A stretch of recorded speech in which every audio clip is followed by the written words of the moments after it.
The Book of Genesis.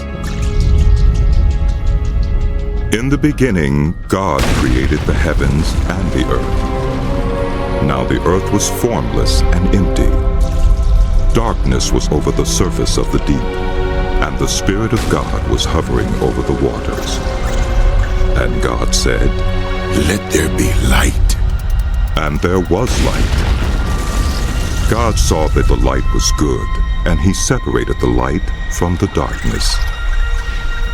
God called the light day, and the darkness he called night.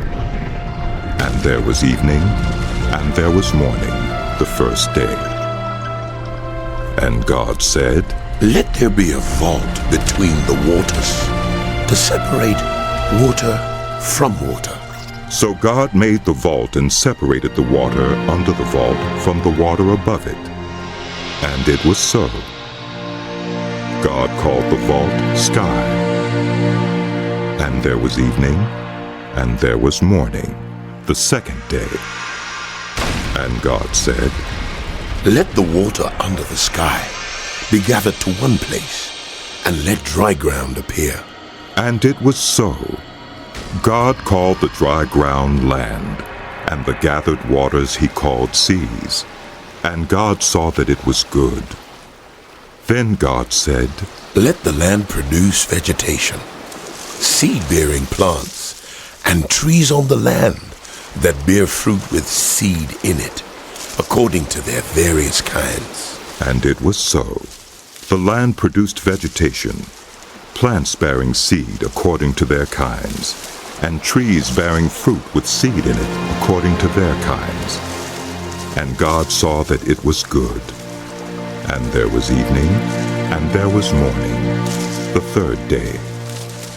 And God said, "Let there be lights in the vault of the sky to separate the day from the night, and let them serve as signs to mark seasons and days and years, and let them be lights in the vault of the sky to give light on the earth." And it was so. God made two great lights, the greater light to govern the day, and the lesser light to govern the night. He also made the stars. God set them in the vault of the sky to give light on the earth, to govern the day and the night, and to separate light from darkness. Yes, that's good. And God saw that it was good. And there was evening, and there was morning, the fourth day. Good. And God said, "Let the water teem with living creatures, and let birds fly above the earth across the vault of the sky." So God created the great creatures of the sea, and every living and moving thing with which the water teems, according to their kinds, and every winged bird according to its kind. And God saw that it was good.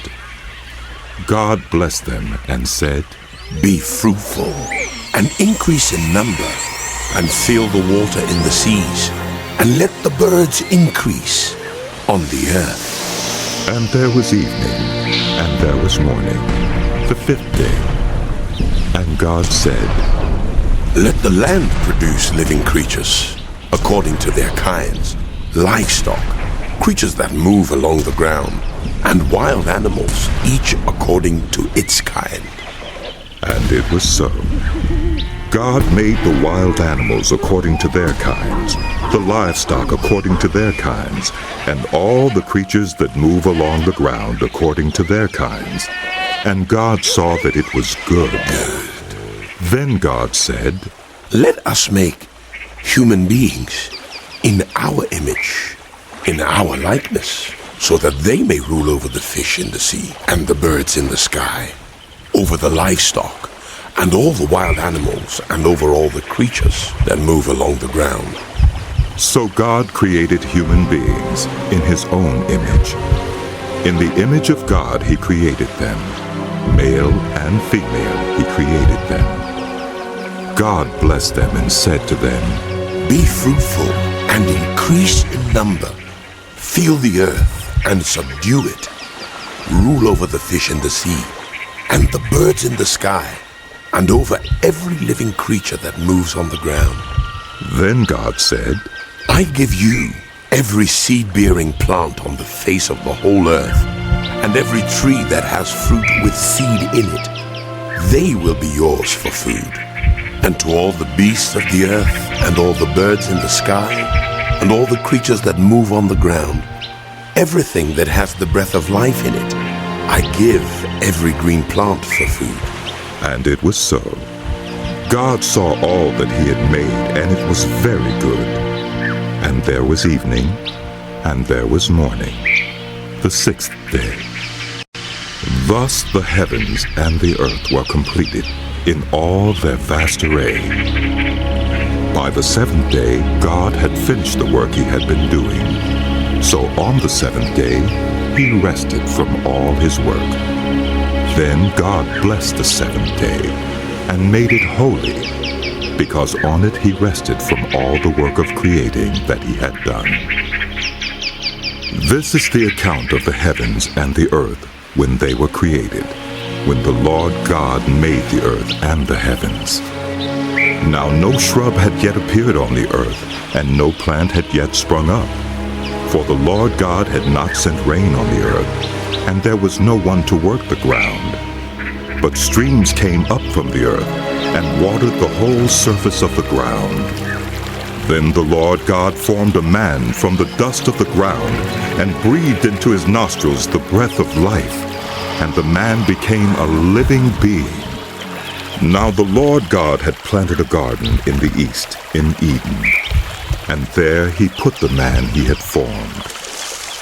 The Lord God made all kinds of trees grow out of the ground, trees that were pleasing to the eye and good for food. In the middle of the garden were the tree of life, and the tree of the knowledge of good and evil. A river watering the garden flowed from Eden. From there it was separated into 4 headwaters. The name of the first is the Pishon. It winds through the entire land of Havilah, where there is gold. The gold of that land is good.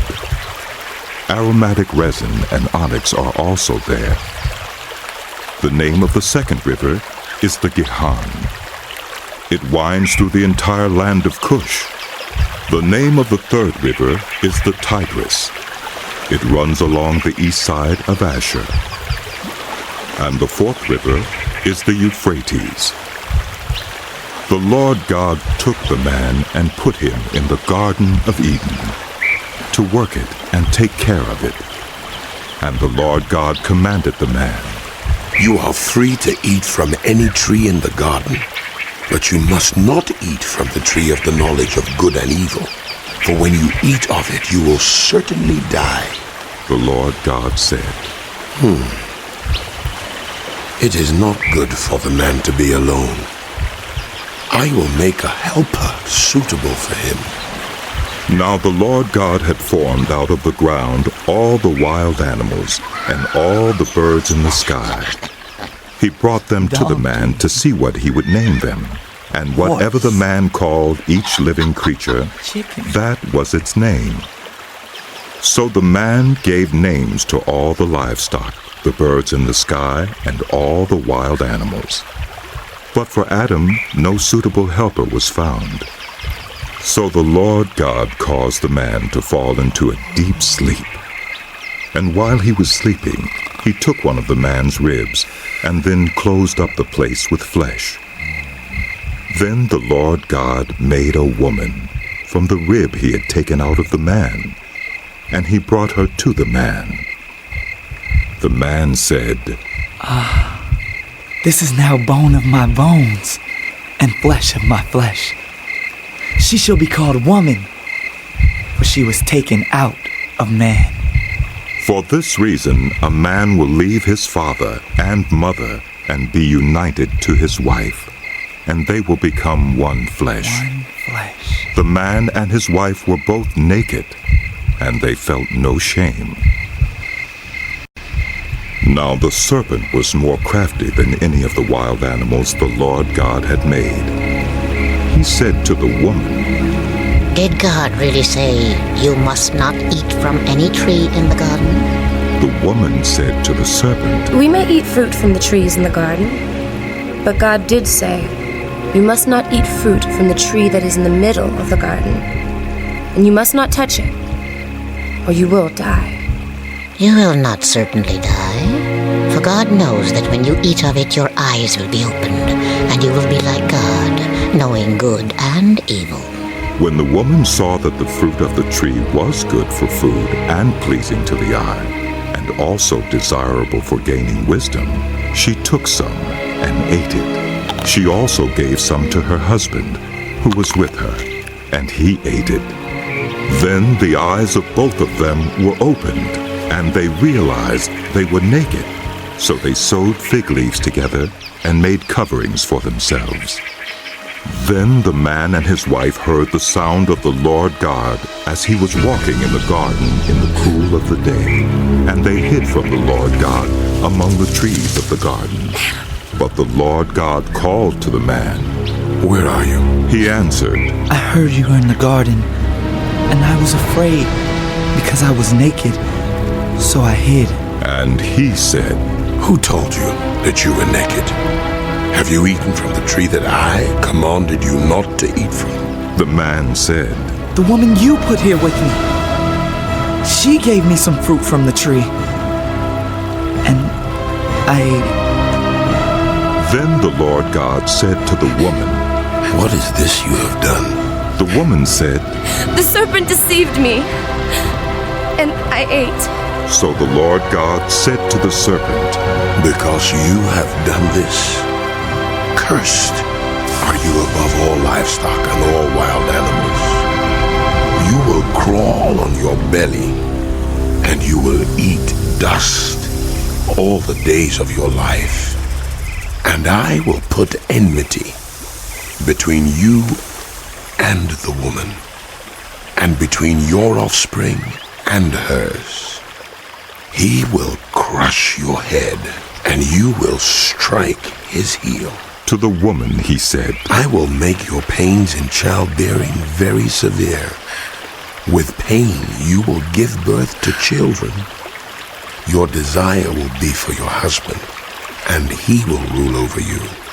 To Adam he said, Because you listened to your wife and ate from the tree about which I commanded you, you must not eat of it. Cursed is the ground because of you. Through painful toil, you will eat of it all the days of your life. It will produce thorns and thistles for you, and you will eat the plants of the field. By the sweat of your brow, you will eat your food until you return to the ground, since from it you were taken. For dust you are, and to dust you will return. Adam named his wife Eve, because she would become the mother of all the living. The Lord God made garments of skin for Adam and his wife, and clothed them. And the Lord God said, The man has now become like one of us, knowing good and evil. He must not be allowed to reach out his hand and take also from the tree of life and eat and live forever. So the Lord God banished him from the Garden of Eden to work the ground from which he had been taken. After he drove them out, he placed on the east side of the Garden of Eden cherubim and a flaming sword flashing back and forth to guard the way to the tree of life. Adam made love to his wife Eve, and she became pregnant and gave birth to Cain. She said, With the help of the Lord, I have brought forth a man. Later she gave birth to his brother Abel. Now Abel kept flocks, and Cain worked the soil. In the course of time, Cain brought some of the fruits of the soil as an offering to the Lord.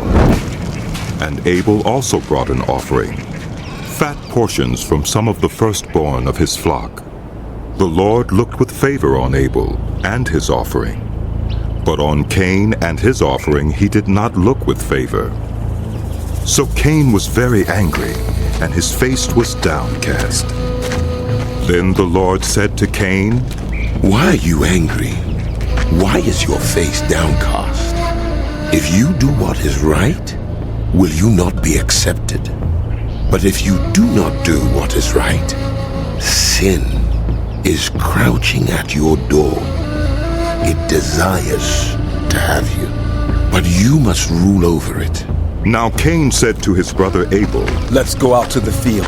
while they were in the field, Cain attacked his brother Abel and killed him. Then the Lord said to Cain, Where is your brother Abel? I don't know. he replied. Am I my brother's keeper? The Lord said, What have you done? Listen, your brother's blood cries out to me from the ground. Now you are under a curse, and driven from the ground which opened its mouth to receive your brother's blood from your hand. When you work the ground, it will no longer yield its crops for you. You will be a restless wanderer on the earth. Cain said to the Lord, My punishment is more than I can bear. Today you are driving me from the land, and I will be hidden from your presence. I will be a restless wanderer on the earth, and whoever finds me will kill me. But the Lord said to him, Not so. Anyone who kills Cain will suffer vengeance 7 times over. Then the Lord put a mark on Cain so that no one who found him would kill him. So Cain went out from the Lord's presence and lived in the land of Nod, east of Eden. Cain made love to his wife, and she became pregnant and gave birth to Enoch. Cain was then building a city, and he named it after his son Enoch. To Enoch was born Irad, and Irad was the father of Mehujael. And Mehujael was the father of Methushael, and Methushael was the father of Lamech. Lamech married 2 women, one named Ada and the other Zillah. Ada gave birth to Jabal. He was the father of those who live in tents and raise livestock. His brother's name was Jubal. He was the father of all who play stringed instruments and pipes. Zillah also had a son, Tubal-Cain, who forged all kinds of tools out of bronze and iron. Tubal-Cain's sister was Neumah.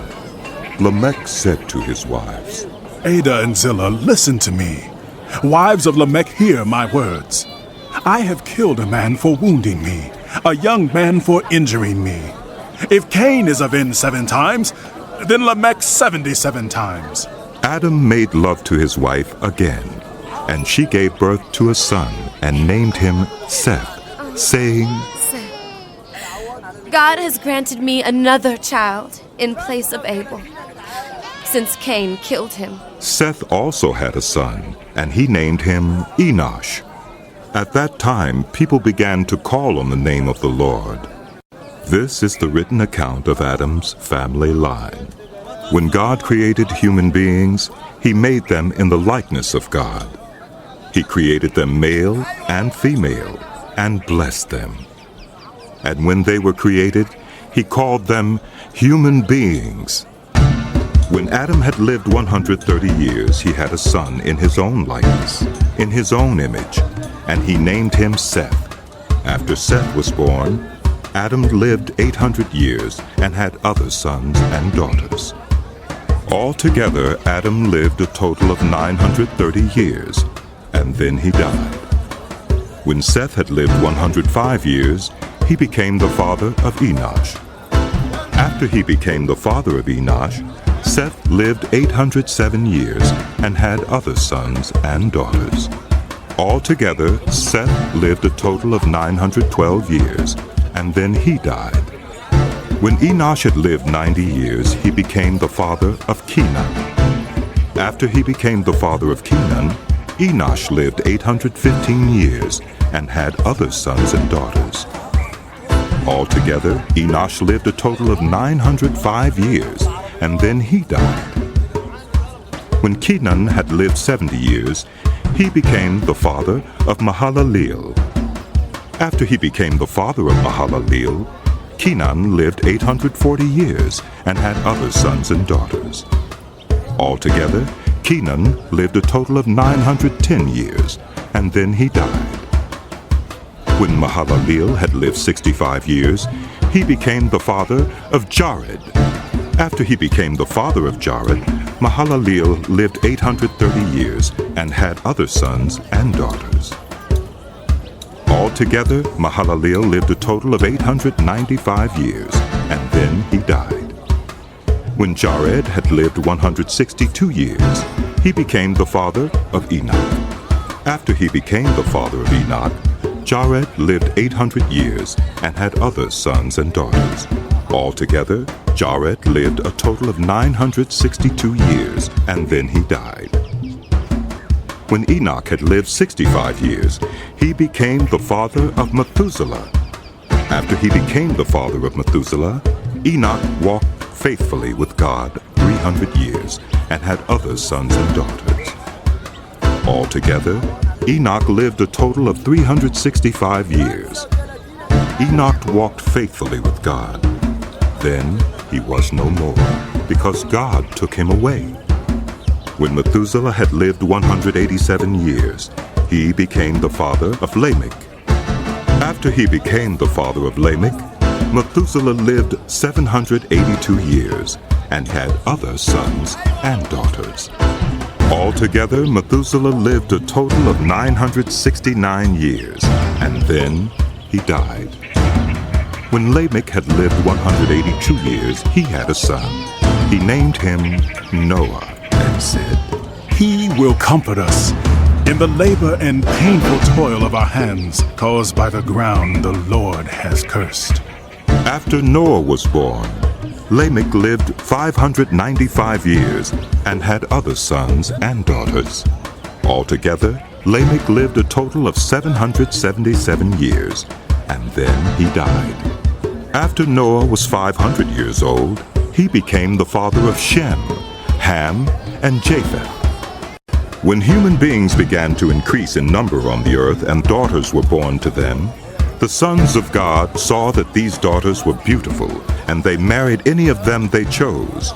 Then the Lord said, My spirit will not contend with human beings forever, for they are mortal. Their days will be 120 years. The Nephilim were on the earth in those days, and also afterward, when the sons of God went to the daughters of the human beings and had children by them. They were the heroes of old, men of renown. The Lord saw how great the wickedness of the human race had become on the earth, and that every inclination of the thoughts of the human heart was only evil all the time. The Lord regretted that he had made human beings on the earth, and his heart was deeply troubled. So the Lord said, I will wipe from the face of the earth the human race I have created, and with them the animals, the birds, and the creatures that move along the ground. For I regret that I have made them. But Noah found favor in the eyes of the Lord. This is the account of Noah and his family. Noah was a righteous man, blameless among the people of his time, and he walked faithfully with God. Noah had 3 sons, Shem, Ham, and Japheth.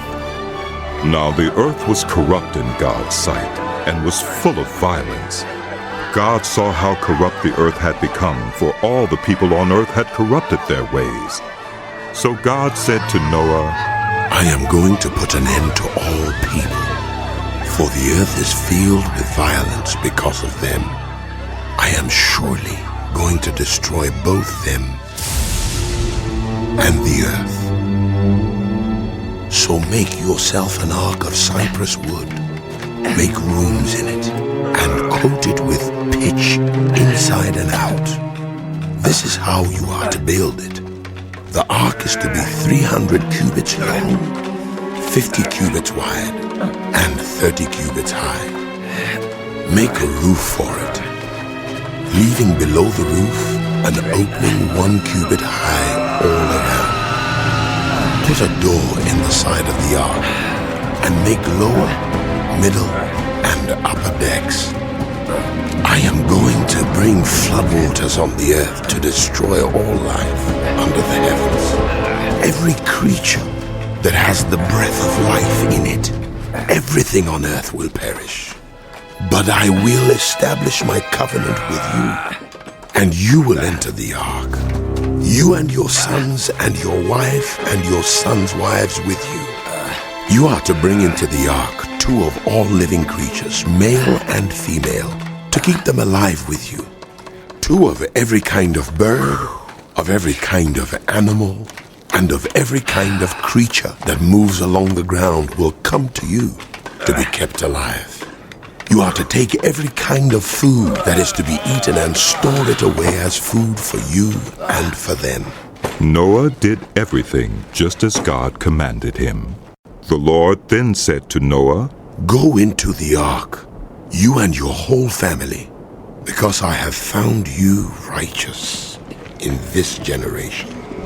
Take with you 7 pairs of every kind of clean animal, a male and its mate, and 1 pair of every kind of unclean animal, a male and its mate, and also 7 pairs of every kind of bird, male and female, to keep their various kinds alive throughout the earth.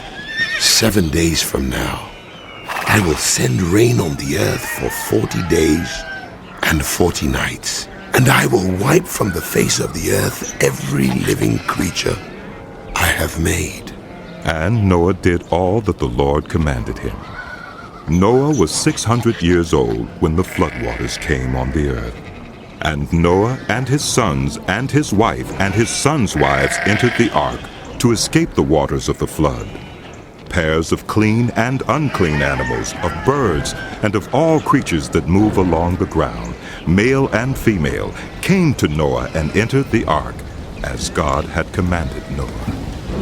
And after the 7 days the floodwaters came on the earth. In the 600th year of Noah's life, on the 17th day of the 2nd month, on that day all the springs of the great deep burst forth, and the floodgates of the heavens were opened. And rain fell on the earth 40 days and 40 nights.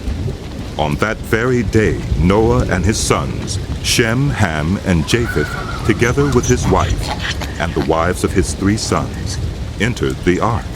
They had with them every wild animal according to its kind, all livestock according to their kinds, every creature that moves along the ground according to its kind, and every bird according to its kind, everything with wings. Pairs of all creatures that have the breath of life in them came to Noah and entered the ark. The animals going in were male and female, of every living thing, as God had commanded Noah. Then the Lord shut him in. For 40 days the flood kept coming on the earth, and as the waters increased, they lifted the ark high above the earth. The waters rose and increased greatly on the earth, and the ark floated on the surface of the water. They rose greatly on the earth, and all the high mountains under the entire heavens were covered. The waters rose and covered the mountains to a depth of more than 15 cubits. Every living thing that moved on the earth perished. Birds, livestock, wild animals, all the creatures that swarm over the earth, and the entire human race. Everything on dry land that had the breath of life in its nostrils died. Every living thing on the face of the earth was wiped out. Just look at all the rain. Human beings and animals and the creatures that move along the ground and the birds were wiped from the earth. Only Noah was left, and those with him in the ark. The waters flooded the earth for 150 days. But God remembered Noah and all the wild animals and the livestock that were with him in the ark. And he sent a wind over the earth, and the waters receded. Now the springs of the deep and the floodgates of the heavens had been closed, and the rain had stopped falling from the sky. The water receded steadily from the earth. At the end of the 150 days, the water had gone down, and on the 17th day of the 7th month, the ark came to rest on the mountains of Ararat. The waters continued to recede until the 10th month, and on the first day of the 10th month, the tops of the mountains became visible. After 40 days, Noah opened a window he had made in the ark and sent out a raven, and it kept flying back and forth until the water had dried up from the earth. Then he sent out a dove to see if the water had receded from the surface of the ground.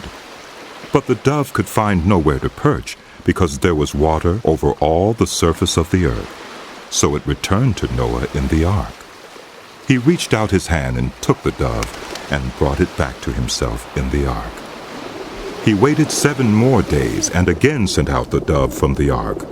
When the dove returned to him in the evening, there in its beak was a freshly plucked olive leaf.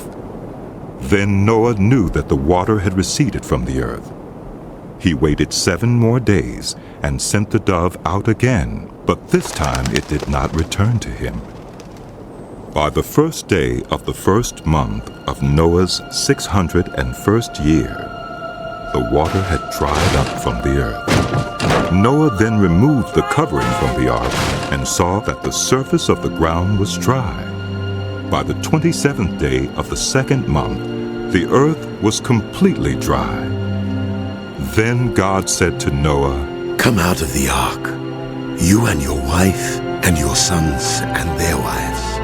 Bring out every kind of living creature that is with you, the birds, the animals, and all the creatures that move along the ground, so they can multiply on the earth and be fruitful and increase in number on it." So Noah came out, together with his sons and his wife and his sons' wives, all the animals and all the creatures that move along the ground, and all the birds, everything that moves on the earth, came out of the ark, one kind after another. Then Noah built an altar to the Lord, and taking some of all the clean animals and clean birds, he sacrificed burnt offerings on it. The Lord smelled the pleasing aroma and said in his heart, "Never again will I curse the ground because of human beings, even though every inclination of the human heart is evil from childhood. And never again will I destroy all living creatures as I have done. As long as the earth endures, seed time and harvest, cold and heat, summer and winter, day and night will never cease." Then God blessed Noah and his sons, saying to them, "Be fruitful and increase in number, and fill the earth. The fear and dread of you will fall on all the beasts of the earth and all the birds in the sky, on every creature that moves along the ground, and on all the fish in the sea. They are given into your hands. Everything that lives and moves will be food for you. Just as I gave you the green plants, I now give you everything. But you must not eat meat that has its lifeblood still in it. And for your lifeblood, I will surely demand an accounting. I will demand an accounting from every animal, and from each human being too. I will demand an accounting for the life of another human being. Whoever sheds human blood, by human beings shall their blood be shed. For in the image of God has God made humankind. As for you, be fruitful and increase in number, multiply on the earth and increase upon it." Then God said to Noah and to his sons with him, "I now establish my covenant with you and with your descendants after you, and with every living creature that was with you, the birds, the livestock, and all the wild animals, all those that came out of the ark with you, every living creature on earth. I establish my covenant with you. Never again will all life be destroyed by the waters of a flood. Never again will there be a flood to destroy the earth." And God said, "This is the sign of the covenant I am making between me and you and every living creature with you, a covenant for all generations to come. I have set my rainbow in the clouds, and it will be the sign of the covenant between me and the earth. Whenever I bring clouds over the earth and the rainbow appears in the clouds, I will remember my covenant between me and you and all living creatures of every kind. Never again will the waters become a flood to destroy all life. Whenever the rainbow appears in the clouds, I will see it and remember the everlasting covenant between God and all living creatures of every kind on the earth. So God said to Noah, This is the sign of the covenant I have established between me and all life on the earth. The sons of Noah who came out of the ark were Shem, Ham, and Japheth. Ham was the father of Canaan. These were the 3 sons of Noah, and from them came the people who were scattered over the whole earth.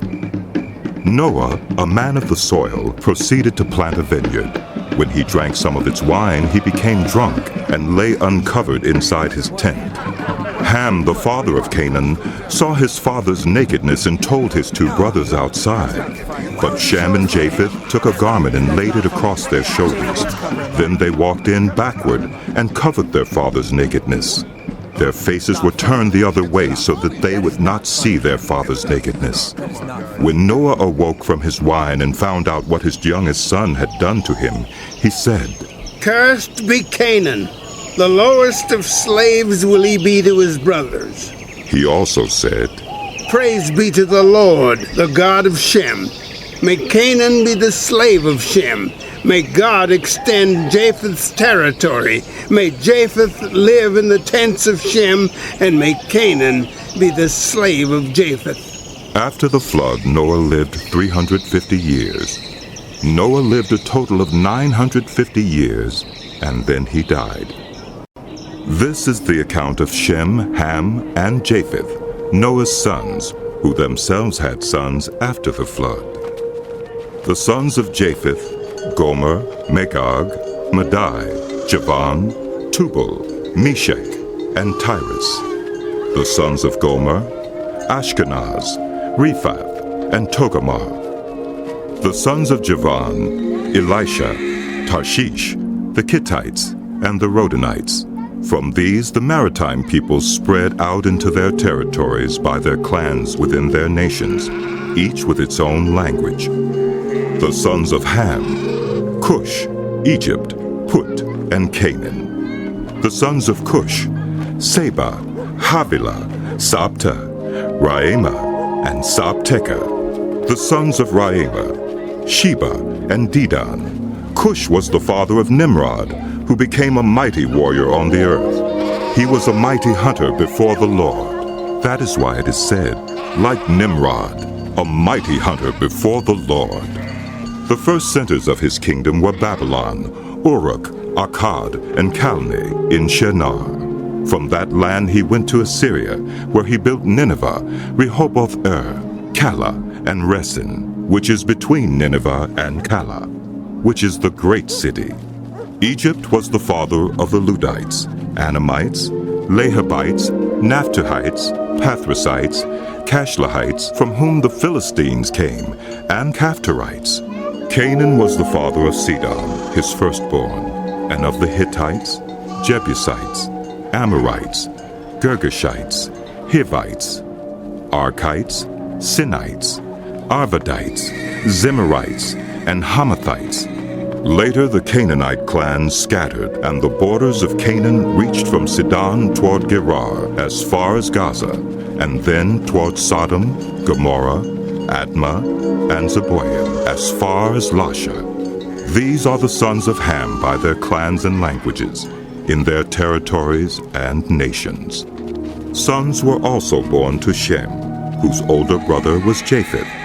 Shem was the ancestor of all the sons of Eber. The sons of Shem, Elam, Asher, Arphaxad, Lud, and Aram. The sons of Aram, Uz, Hul, Gether, and Meshech.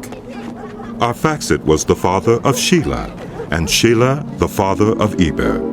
2 sons were born to Eber. One was named Peleg, because in his time the earth was divided.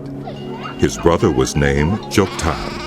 Joktan was the father of Almadad, Shelef, Hazarmaveth, Jerah, Hadoram, Uzal, Dikla, Obal, Abimael, Sheba, Ophir, Havilah, and Jobab. All these were sons of Joktan.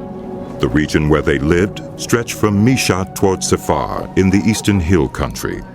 These are the sons of Shem by their clans and languages, in their territories and nations. These are the clans of Noah's sons, according to their lines of descent, within their nations. From these the nations spread out over the earth after the flood. Now the whole world had one language and a common speech. As people moved eastward, they found a plain in Shinar and settled there. They said to each other, "Come, let's make bricks and bake them thoroughly." They used brick instead of stone and tar for mortar. Then they said, "Come, let us build ourselves a city with a tower that reaches to the heavens, so that we may make a name for ourselves and not be scattered over the face of the whole earth." But the Lord came down to see the city and the tower that they were building. The Lord said, If as one people speaking the same language, they have begun to do this, then nothing they plan to do will be impossible for them. Come, let us go down and confuse their language, so they will not understand each other. So the Lord scattered them from there over all the earth, and they stopped building the city. That is why it was called Babel, because there the Lord confused the language of the whole world.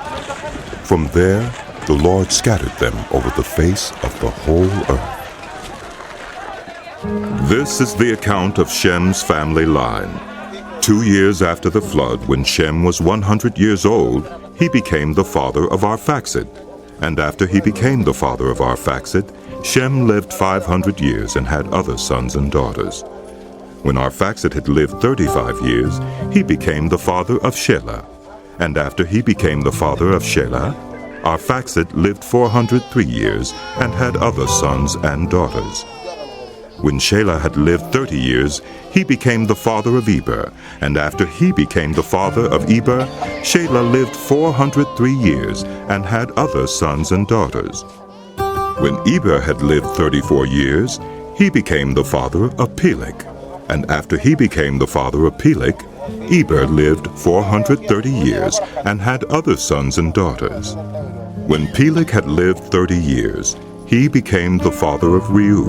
And after he became the father of Reu, Peleg lived 209 years and had other sons and daughters. When Reu had lived 32 years, he became the father of Serug. And after he became the father of Serug, Reu lived 207 years and had other sons and daughters. When Serug had lived 30 years, he became the father of Nahor. And after he became the father of Nahor, Serug lived 200 years and had other sons and daughters. When Nahor had lived 29 years, he became the father of Terah. And after he became the father of Terah, Nahor lived 119 years and had other sons and daughters. After Terah had lived 70 years, he became the father of Abram, Nahor, and Haran. This is the account of Terah's family line. Terah became the father of Abram, Nahor, and Haran. And Haran became the father of Lot. While his father Terah was still alive, Haran died in Ur of the Chaldeans, in the land of his birth. Abram and Nahor both married.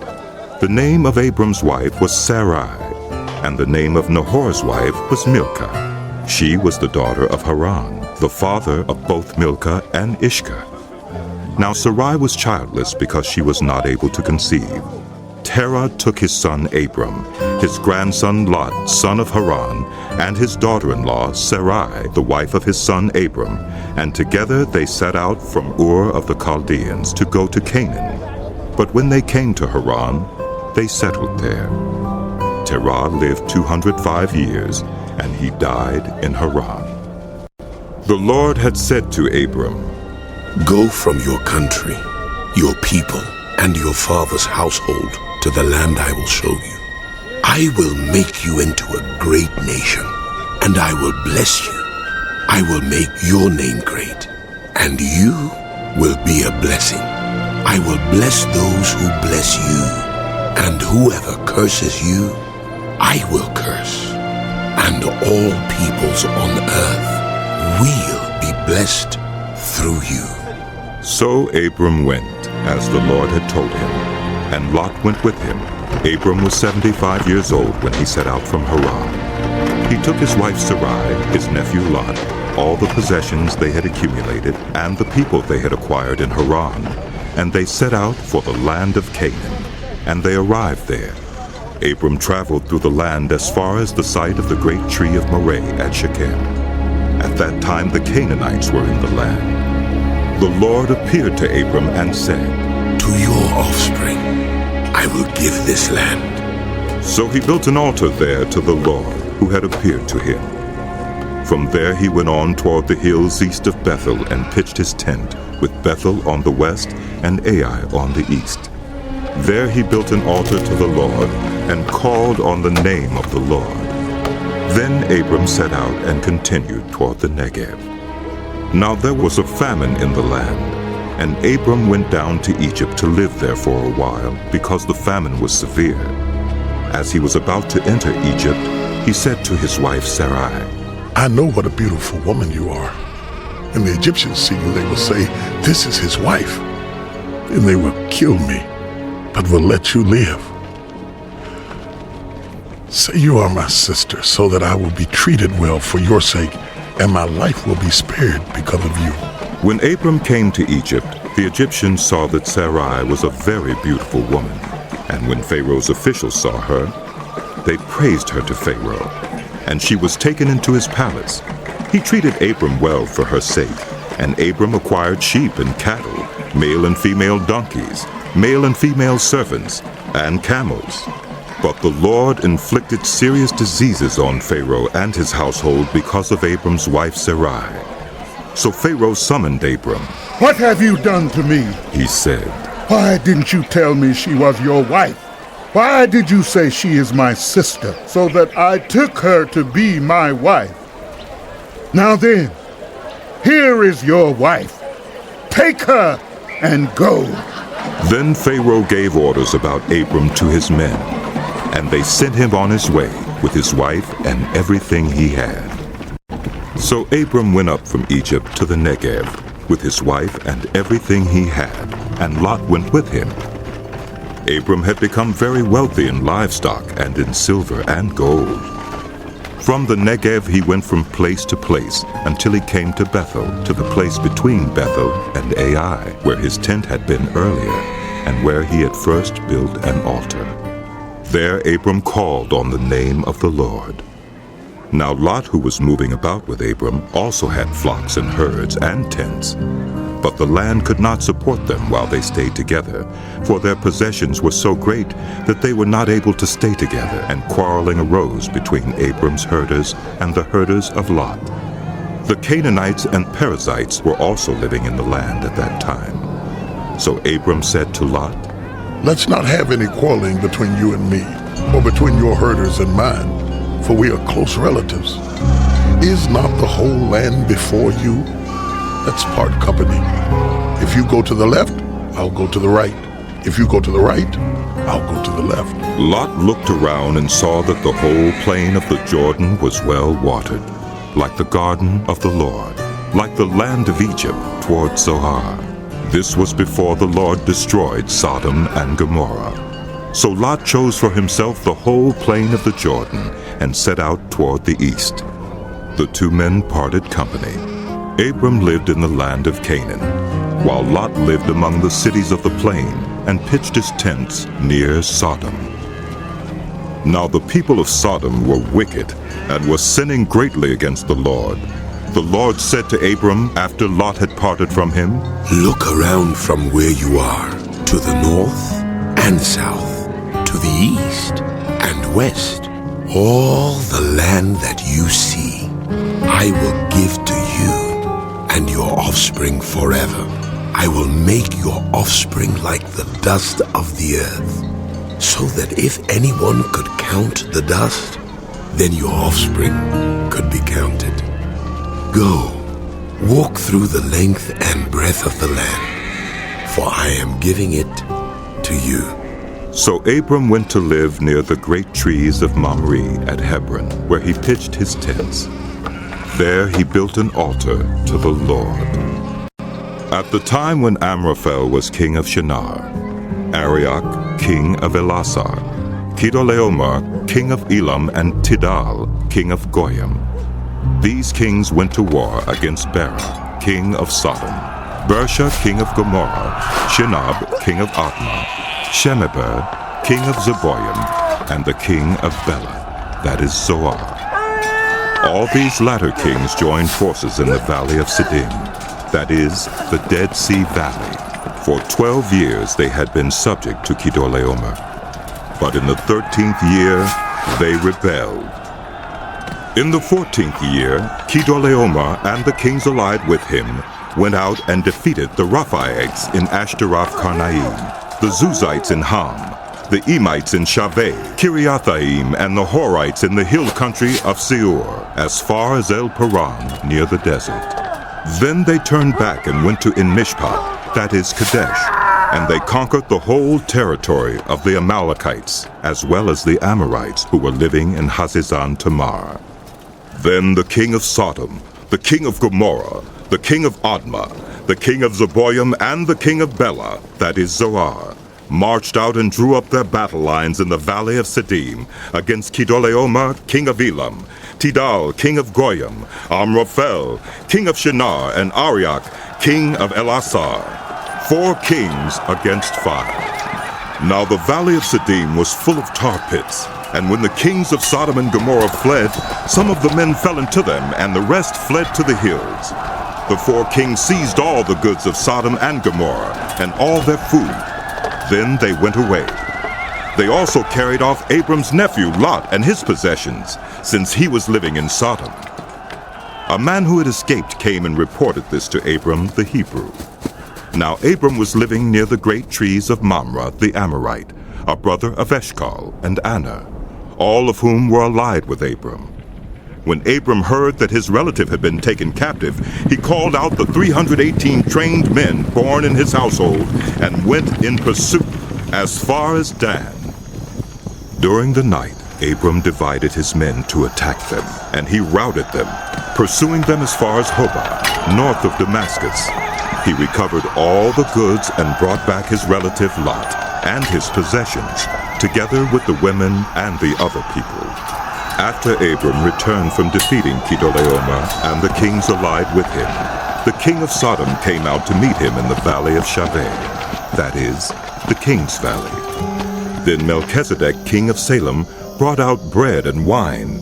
He was priest of God Most High, and he blessed Abram, saying, Blessed be Abram by God Most High, creator of heaven and earth, and praise be to God Most High, who delivered your enemies into your hand. Then Abram gave him 1/10 of everything. The king of Sodom said to Abram, Give me the people, and keep the goods for yourself. But Abram said to the king of Sodom, With raised hand I have sworn an oath to the Lord, God Most High, creator of heaven and earth, that I will accept nothing belonging to you, not even a thread or the thong of a sandal, so that you will never be able to say, I made Abram rich. I will accept nothing but what my men have eaten, and the share that belongs to the men who went with me. To Aner, Eshcol, and Mamre, let them have their share. After this, the word of the Lord came to Abram in a vision. Do not be afraid, Abram. I am your shield, your very great reward.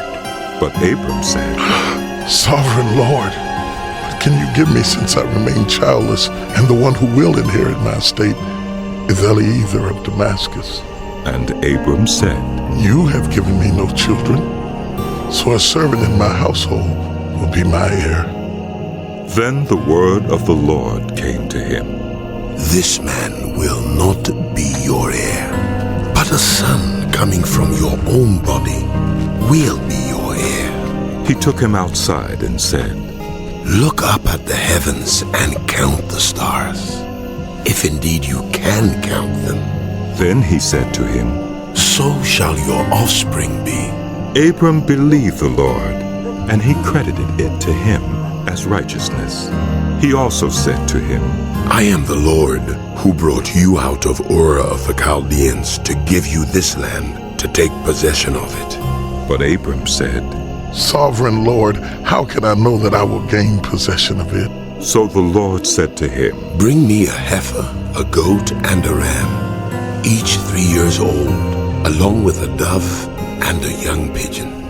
Abram brought all these to him, cut them in two, and arranged the halves opposite each other. The birds, however, he did not cut in half. Then birds of prey came down on the carcasses, but Abram drove them away. As the sun was setting, Abram fell into a deep sleep, and a thick and dreadful darkness came over him. Then the Lord said to him, Know for certain that for 400 years your descendants will be strangers in a country not their own, and that they will be enslaved and mistreated there. But I will punish the nation they serve as slaves, and afterward they will come out with great possessions. You, however, will go to your ancestors in peace and be buried at a good old age. In the 4th generation, your descendants will come back here, for the sin of the Amorites has not yet reached its full measure. When the sun had set and darkness had fallen, a smoking fire pot with a blazing torch appeared and passed between the pieces. On that day, the Lord made a covenant with Abram and said, To your descendants I give this land, from the Wadi of Egypt to the great river the Euphrates, the land of the Kenites, Kenizzites, Cadmonites, Hittites, Perizzites, Rephaites, Amorites, Canaanites, Girgashites, and Jebusites. Now Sarai, Abram's wife, had borne him no children, but she had an Egyptian servant named Hagar. So she said to Abram, The Lord has kept me from having children. Go sleep with my servant. Perhaps I can build a family through her. Abram agreed to what Sarai said. So after Abram had been living in Canaan 10 years, Sarai, his wife, took her Egyptian servant Hagar and gave her to her husband to be his wife. He slept with Hagar, and she conceived. When she knew she was pregnant, she began to despise her mistress. Then Sarai said to Abram, You are responsible for the wrong I'm suffering. I put my servant in your arms, and now that she knows she is pregnant, she despises me. May the Lord judge between you and me. Your servant is in your hands. Abram said, Do with her whatever you think best. Then Sarai mistreated Hagar, so she fled from her. The angel of the Lord found Hagar near a spring in the desert. It was the spring that is beside the road to Shur. And he said, Hagar, servant of Sarai, where have you come from and where are you going? I'm running away from my mistress, Sarai. She answered. Then the angel of the Lord told her, Go back to your mistress and submit to her. The angel added, I will increase your descendants so much that they will be too numerous to count. The angel of the Lord also said to her, You are now pregnant, and you will give birth to a son. You shall name him Ishmael, for the Lord has heard of your misery. He will be a wild donkey of a man. His hand will be against everyone, and everyone's hand against him. And he will live in hostility toward all his brothers. She gave this name to the Lord who spoke to her. You are the God who sees me. For she said, I have now seen the one who sees me. That is why the well was called Beer Lahai Roi. It is still there between Kadesh and Bered. So Hagar bore Abram a son, and Abram gave the name Ishmael to the son she had borne. Abram was 86 years old when Hagar bore him Ishmael. When Abram was 99 years old, the Lord appeared to him and said, I am God Almighty. Walk before me faithfully and be blameless. Then I will make my covenant between me and you, and will greatly increase your numbers. Abram fell face down, and God said to him, As for me, this is my covenant with you. You will be the father of many nations. No longer will you be called Abram. Your name will be Abraham, for I have made you a father of many nations. I will make you very fruitful. I will make nations of you, and kings will come from you. I will establish my covenant as an everlasting covenant between me and you and your descendants after you for the generations to come, to be your God and the God of your descendants after you. The whole land of Canaan, where you now reside as a foreigner, I will give as an everlasting possession to you and your descendants after you, and I will be their God. Then God said to Abraham, As for you, you must keep my covenant, you and your descendants after you, for the generations to come. This is my covenant with you and your descendants after you, the covenant you are to keep. Every male among you shall be circumcised. You are to undergo circumcision, and it will be the sign of the covenant between me and you. For the generations to come, every male among you who is 8 days old must be circumcised, including those born in your household or bought with money from a foreigner, those who are not your offspring. Whether born in your household or bought with your money, they must be circumcised. My covenant in your flesh is to be an everlasting covenant. Any uncircumcised male who has not been circumcised in the flesh will be cut off from his people. He has broken my covenant. God also said to Abraham, As for Sarai, your wife, you are no longer to call her Sarai. Her name will be Sarah. I will bless her and will surely give you a son by her. I will bless her so that she will be the mother of nations. Kings of peoples will come from her. Abraham fell face down. He laughed and said to himself, Will a son be born to a man 100 years old? Will Sarah bear a child at the age of 90? And Abraham said to God, If only Ishmael might live under your blessing. Then God said, Yes, but your wife Sarah will bear you a son, and you will call him Isaac. I will establish my covenant with him as an everlasting covenant for his descendants after him. And as for Ishmael, I have heard you.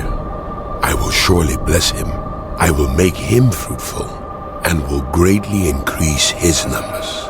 He will be the father of 12 rulers, and I will make him into a great nation.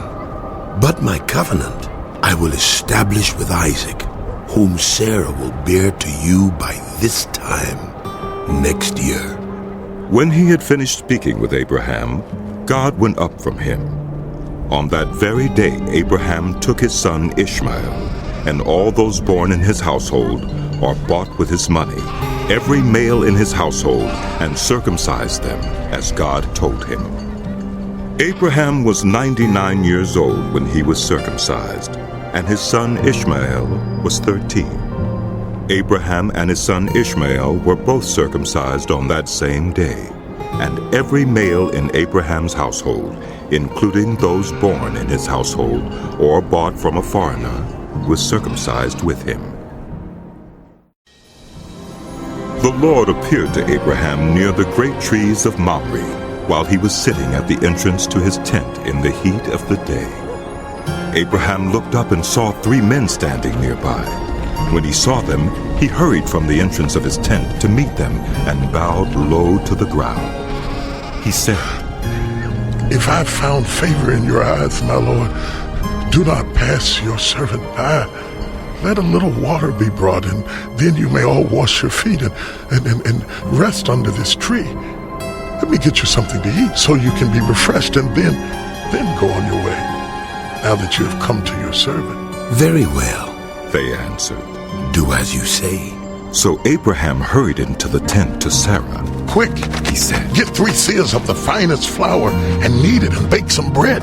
Then he ran to the herd and selected a choice tender calf and gave it to a servant who hurried to prepare it. He then brought some curds and milk and the calf that had been prepared and set these before them.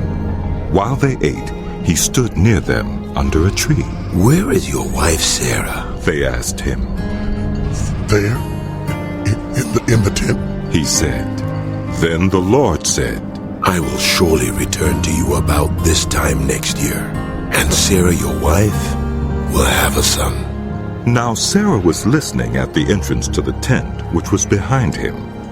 Abraham and Sarah were already very old, and Sarah was past the age of childbearing. So Sarah laughed to herself as she thought, "After I am worn out and my Lord is old, will I now have this pleasure?" Then the Lord said to Abraham, "Why did Sarah laugh and say, 'Will I really have a child now that I am old?' Is anything too hard for the Lord? I will return to you at the appointed time next year, and Sarah will have a son." Sarah was afraid, so she lied and said, I did not laugh. But he said, "Yes, you did laugh." When the men got up to leave, they looked down toward Sodom, and Abraham walked along with them to see them on their way. Then the Lord said, "Shall I hide from Abraham what I am about to do? Abraham will surely become a great and powerful nation, and all nations on earth will be blessed through him. For I have chosen him so that he will direct his children and his household after him to keep the way of the Lord by doing what is right and just, so that the Lord will bring about for Abraham what he has promised him." Then the Lord said, "The outcry against Sodom and Gomorrah is so great, and their sin so grievous, that I will go down and see if what they have done is as bad as the outcry that has reached me. If not, I will know." The men turned away and went toward Sodom, but Abraham remained, standing before the Lord. Then Abraham approached him and said, "Will you sweep away the righteous with the wicked? What if there are 50 righteous people in the city? Will you really sweep it away and not spare the place for the sake of the 50 righteous people in it? Far be it from you to do such a thing. To kill the righteous with the wicked, treating the righteous and the wicked alike? Far be it from you. Will not the judge of all the earth do right?" The Lord said, "If I find 50 righteous people in the city of Sodom, I will spare the whole place for their sake." Then Abraham spoke up again. "Now that I've been so bold as to speak to the Lord, though I'm nothing but dust and ashes, what if the number of the righteous is 5 less than 50? Will you destroy the whole city for lack of 5 people?" "If I find 45 there," he said, "I will not destroy it." Once again he spoke to him. "What if only 40 are found there?" He said, "For the sake of 40, I will not do it." Then he said, "May the Lord not be angry, but let me speak. What if only 30 can be found there?" He answered, I will not do it if I find 30 there. Abraham said, Now that I've been so bold as to speak to the Lord, what if only 20 can be found there? He said, For the sake of 20, I will not destroy it. Then he said, May the Lord not be angry, but let me speak just once more. What if only 10 can be found there? He answered, For the sake of 10, I will not destroy it. When the Lord had finished speaking with Abraham, he left, and Abraham returned home. The 2 angels arrived at Sodom in the evening, and Lot was sitting in the gateway of the city. When he saw them, he got up to meet them and bowed down with his face to the ground. My lords, he said, please, turn aside to your servant's house. You can wash your feet and spend the night and then go on your way early in the morning. No, they answered. We will spend the night in the square. But he insisted so strongly that they did go with him and entered his house. He prepared a meal for them, baking bread without yeast, and they ate. Before they had gone to bed, all the men from every part of the city of Sodom, both young and old, surrounded the house. They called to Lot, Where are the men who came to you tonight? Bring them out to us, so that we can have sex with them. Lot went outside to meet them and shut the door behind him and said, No, my friends, don't do this wicked thing. Look, I have 2 daughters who have never slept with a man. Let me bring them out to you, and you can do what you like with them, but don't do anything to these men, for they have come under the protection of my roof. Get out of our way! They replied. This fellow came here as a foreigner, and now he wants to play the judge? We'll treat you worse than them. They kept bringing pressure on Lot and moved forward to break down the door. But the men inside reached out and pulled Lot back into the house and shut the door.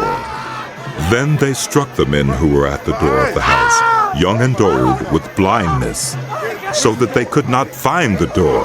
The 2 men said to Lot, Do you have anyone else here? Sons-in-laws, sons or daughters, or anyone else in the city who belongs to you?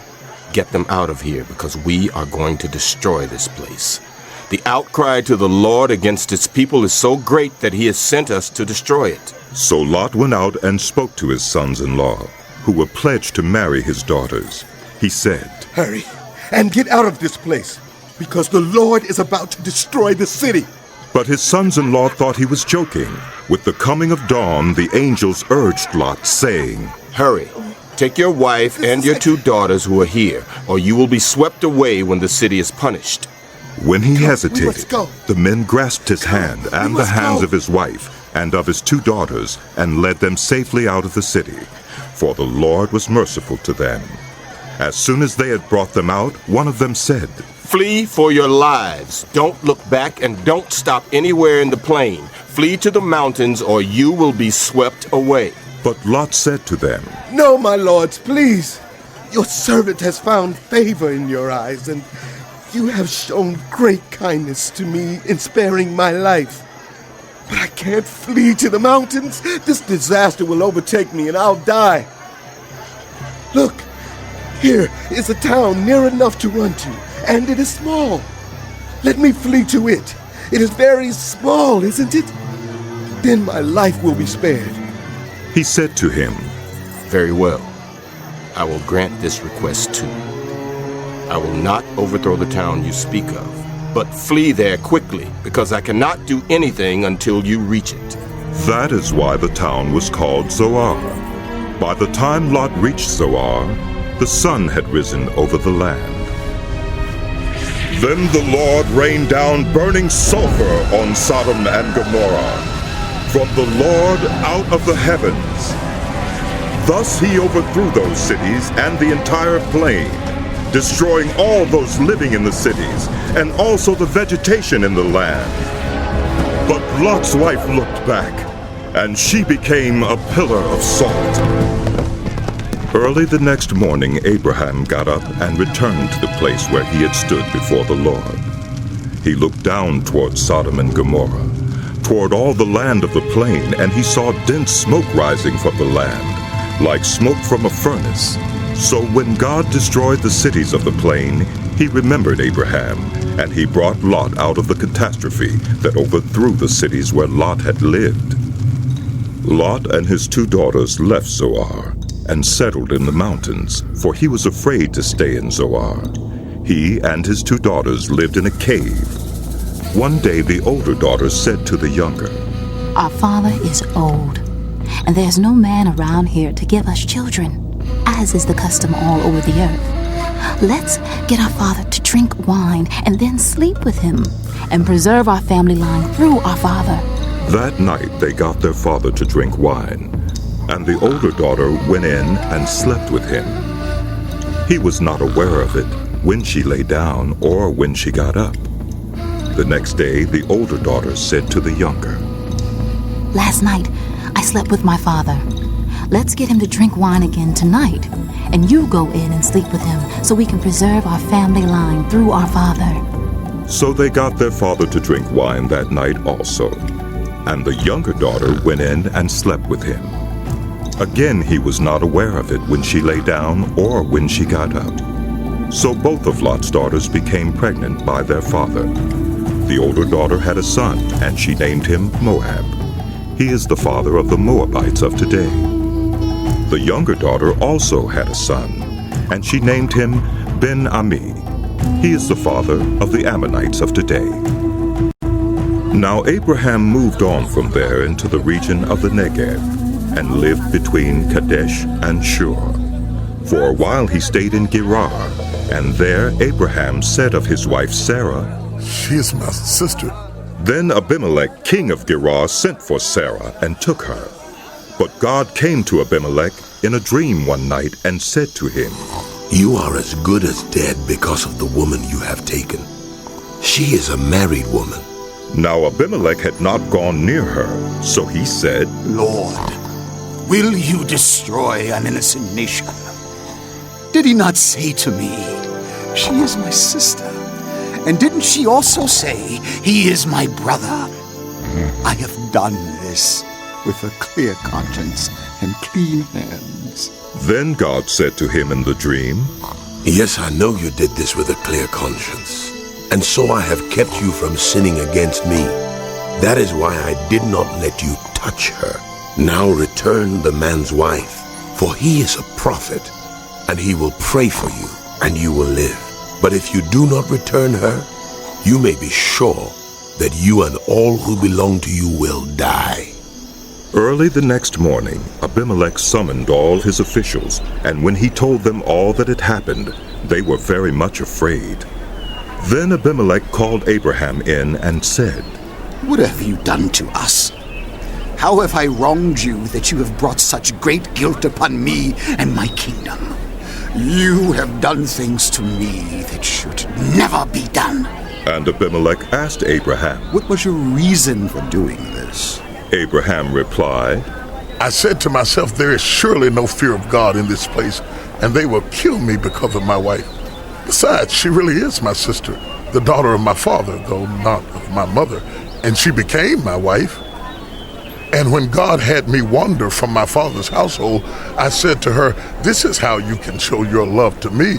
Everywhere we go, say of me, he is my brother.'" Then Abimelech brought sheep and cattle, and male and female slaves, and gave them to Abraham. And he returned Sarah his wife to him. And Abimelech said, "My land is before you. Live wherever you like." To Sarah he said, "I am giving your brother 1,000 shekels of silver. This is to cover the offense against you before all who are with you. You are completely vindicated." Then Abraham prayed to God, and God healed Abimelech, his wife, and his female slaves, so they could have children again. For the Lord had kept all the women in Abimelech's household from conceiving because of Abraham's wife, Sarah. Now the Lord was gracious to Sarah as he had said, and the Lord did for Sarah what he had promised. Sarah became pregnant and bore a son to Abraham in his old age. at the very time God had promised him.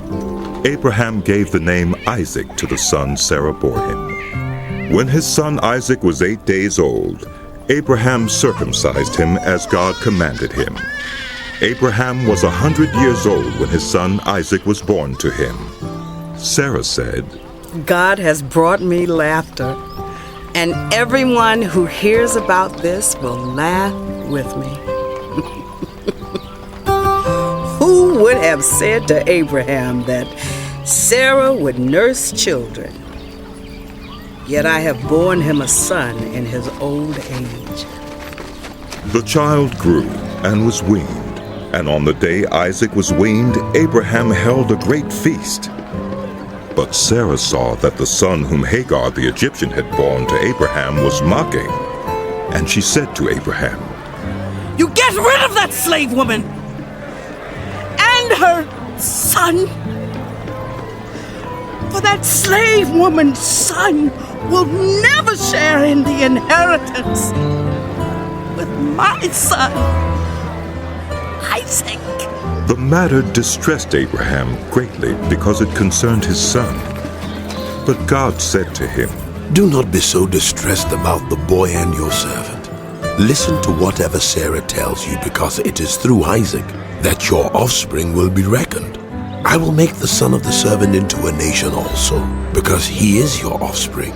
Early the next morning, Abraham took some food and a skin of water and gave them to Hagar. He set them on her shoulders and then sent her off with the boy. She went on her way and wandered in the desert of Beersheba. When the water in the skin was gone, she put the boy under one of the bushes.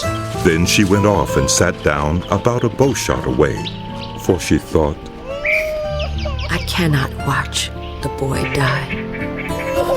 And as she sat there, she began to sob. God heard the boy crying, and the angel of God called to Hagar from heaven and said to her, What is the matter, Hagar? Do not be afraid. God has heard the boy crying as he lies there. Lift the boy up and take him by the hand, for I will make him into a great nation. Then God opened her eyes, and she saw a well of water. So she went and filled the skin with water and gave the boy a drink. God was with the boy as he grew up. He lived in the desert and became an archer. While he was living in the desert of Paran, his mother got a wife for him from Egypt. At that time, Abimelech and Phicol, the commander of his forces, said to Abraham, God is with you in everything you do. Now swear to me here before God that you will not deal falsely with me, or my children, or my descendants. Show to me in the country where you now reside as a foreigner the same kindness I have shown to you. Abraham said, I swear it. Then Abraham complained to Abimelech about a well of water that Abimelech's servants had seized. But Abimelech said, I don't know who has done this. You did not tell me, and I heard about it only today. So Abraham brought sheep and cattle and gave them to Abimelech, and the two men made a treaty. Abraham set apart 7 ewe lambs from the flock, and Abimelech asked Abraham, What is the meaning of these 7 ewe lambs you have set apart by themselves? He replied, Accept these 7 lambs from my hand as a witness that I dug this well. So that place was called Beersheba, because the two men swore an oath there.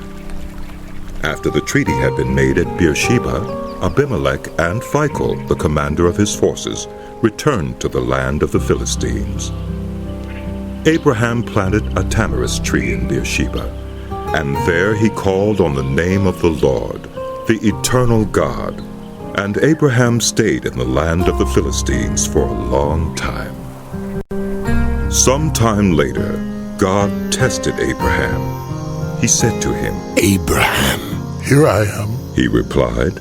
Then God said, Take your son, your only son, whom you love, Isaac, and go to the region of Moriah. Sacrifice him there as a burnt offering on a mountain I will show you. Early the next morning, Abraham got up and loaded his donkey. he took with him 2 of his servants and his son Isaac. When he had cut enough wood for the burnt offering, he set out for the place God had told him about. On the 3rd day, Abraham looked up and saw the place in the distance. He said to his servants, "Stay here with the donkey while I and the boy go over there. We will worship, and then we will come back to you." Abraham took the wood for the burnt offering and placed it on his son Isaac, and he himself carried the fire and the knife. As the 2 of them went on together, Isaac spoke up and said to his father Abraham, "Father." "Yes, my son." Abraham replied, "The fire and wood are here, but where's the lamb for the burnt offering?" Abraham answered, "God himself will provide the lamb for the burnt offering, my son. This way." And the 2 of them went on together. When they reached the place God had told him about, Abraham built an altar there and arranged the wood on it. He bound his son Isaac and laid him on the altar on top of the wood. Then he reached out his hand and took the knife to slay his son. But the angel of the Lord called out to him from heaven, "Abraham! Abraham!" "Here I am," he replied. "Do not lay a hand on the boy. Do not do anything to him. Now I know that you fear God, because you have not withheld from me your son, your only son." Abraham looked up, and there in a thicket he saw a ram caught by its horns. "Lord." He went over and took the ram and sacrificed it as a burnt offering instead of his son. So Abraham called that place, "The Lord will provide." And to this day it is said, "On the mountain of the Lord it will be provided." The angel of the Lord called to Abraham from heaven a second time and said, "I swear by myself, declares the Lord, that because you have done this and have not withheld your son, your only son, I will surely bless you and make your descendants as numerous as the stars in the sky and as the sand on the seashore. Your descendants will take possession of the cities of their enemies, and through your offspring, all nations on earth will be blessed, because you have obeyed me." Then Abraham returned to his servants, and they set off together for Beersheba, and Abraham stayed in Beersheba. Some time later, Abraham was told, "Milcah is also a mother. She has borne sons to your brother Nahor. Uz, the firstborn, Buz, his brother, Kemuel, the father of Aram, Kesed, Haso, Pildash, Jidlaph, and Betho." Bethuel became the father of Rebekah. Milcah bore these 8 sons to Abraham's brother Nahor. His concubine, whose name was Reumah, also had sons, Tebah, Gaham, Tahash, and Maacah. Sarah lived to be 127 years old. She died at Kiriath Arba, that is Hebron, in the land of Canaan. And Abraham went to mourn for Sarah and to weep over her. Then Abraham rose from beside his dead wife and spoke to the Hittites. He said, "I am a foreigner and a stranger among you. Sell me some property for a burial site here, so I can bury my dead." The Hittites replied to Abraham, "Sir, listen to us. You are a mighty prince among us. Bury your dead in the choicest of our tombs. None of us will refuse you his tomb for burying your dead." Then Abraham rose and bowed down before the people of the land, the Hittites. He said to them, "If you are willing to let me bury my dead, then listen to me, and intercede with Ephron, son of Zohar, on my behalf. So he will sell me the cave of Machpelah, which belongs to him and is at the end of his field. Ask him to sell it to me for the full price as a burial site among you." Ephron the Hittite was sitting among his people, and he replied to Abraham in the hearing of all the Hittites who had come to the gate of his city. "No, my lord," he said. "Listen to me. I give you the field, and I give you the cave that is in it. I give it to you in the presence of my people. Bury your dead. Again Abraham bowed down before the people of the land, and he said to Ephron in their hearing, Listen to me, if you will. I will pay the price of the field. Accept it from me so I can bury my dead there. Ephron answered Abraham, Listen to me, my lord. The land is worth 400 shekels of silver, but what is that between me and you? Bury your dead. Abraham agreed to Ephron's terms and weighed out for him the price he had named in the hearing of the Hittites, 400 shekels of silver, according to the weight current among the merchants. So Ephron's field in Machpelah, near Mamre, both the field and the cave in it, and all the trees within the borders of the field, was deeded to Abraham as his property in the presence of all the Hittites who had come to the gate of the city. Afterward, Abraham buried his wife Sarah in the cave in the field of Machpelah near Mamre, which is at Hebron in the land of Canaan. So the field and the cave in it were deeded to Abraham by the Hittites as a burial site. Abraham was now very old, and the Lord had blessed him in every way.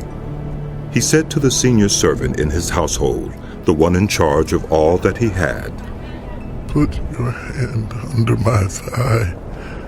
I want you to swear by the Lord, the God of heaven and the God of earth, that you will not get a wife for my son from the daughters of the Canaanites, among whom I am living,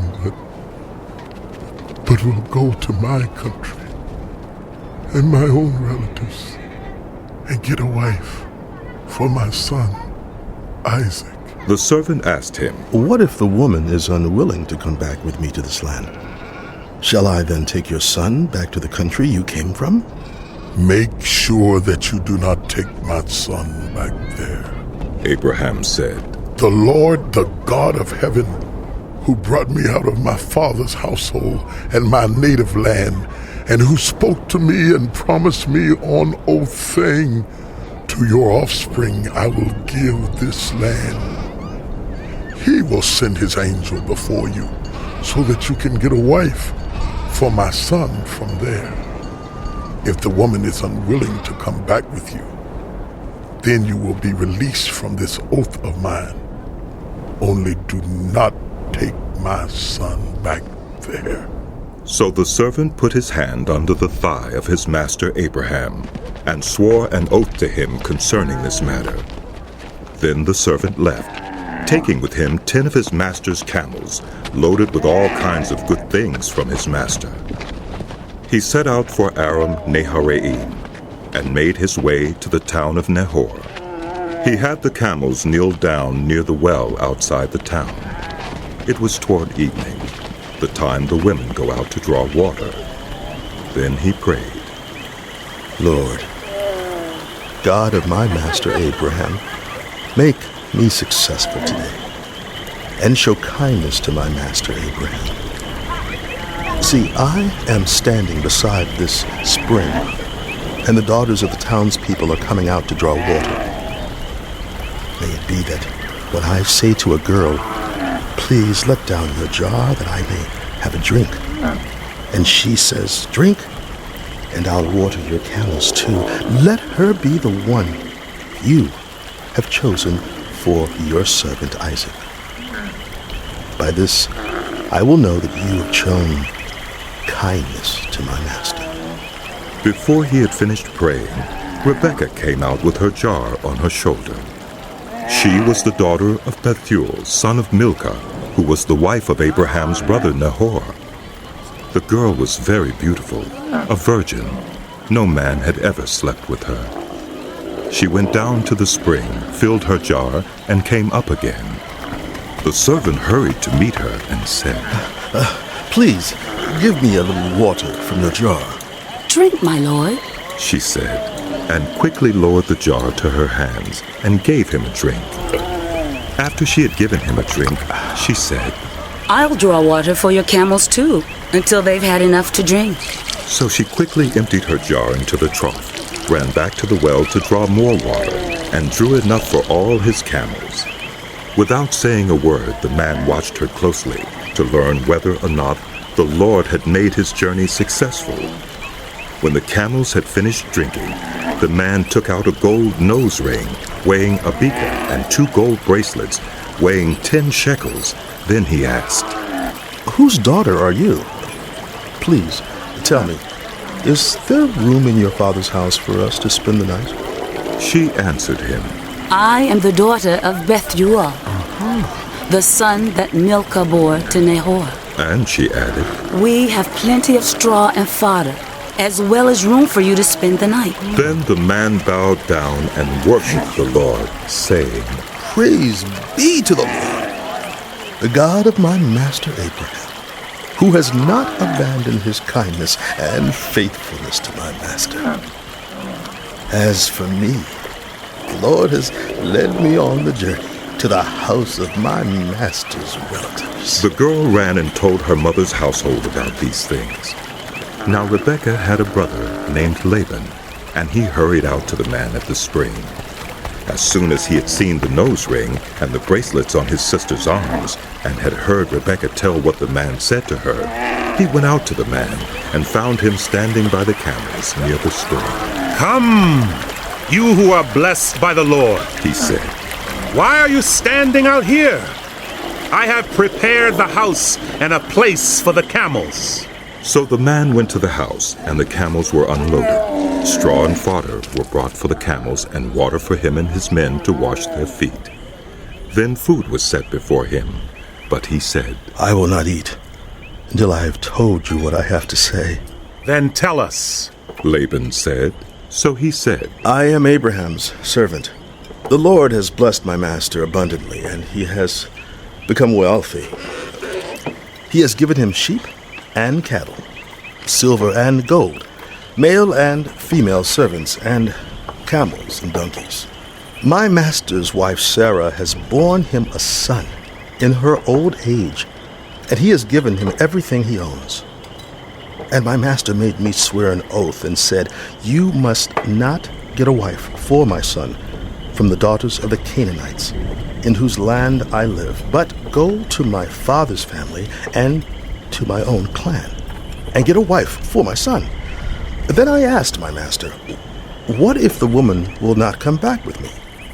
He replied, 'The Lord before whom I have walked faithfully will send his angel with you and make your journey a success, so that you can get a wife for my son from my own clan and from my father's family. Then, when you go to my clan, you will be released from my oath.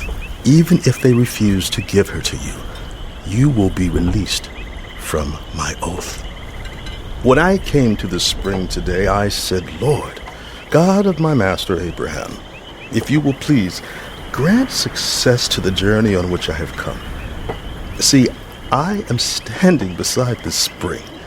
If a young woman comes out to draw water, and I say to her, 'Please, let me drink a little water from your jar,' and if she says to me, 'Drink, and I'll draw water for your camels too,' let her be the one that Lord has chosen for my master's son." Before I finished praying in my heart, Rebekah came out with her jar on her shoulder. She went down to the spring and drew water, and I said to her, "Please give me a drink." She quickly lowered her jar from her shoulder and said, "Drink, and I'll water your camels too." So I drank. And she watered the camels also.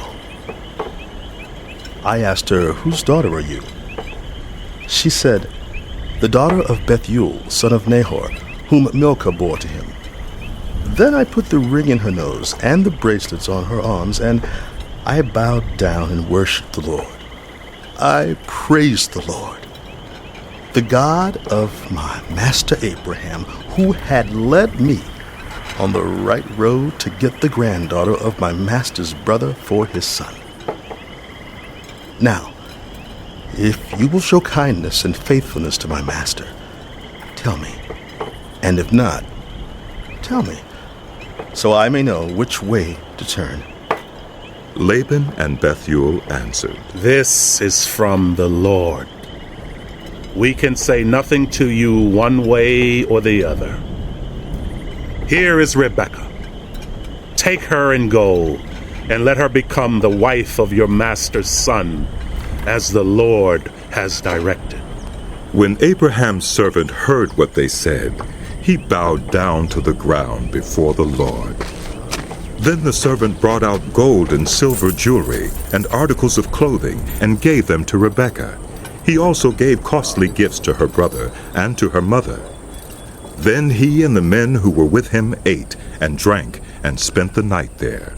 When they got up the next morning, he said, Send me on my way to my master.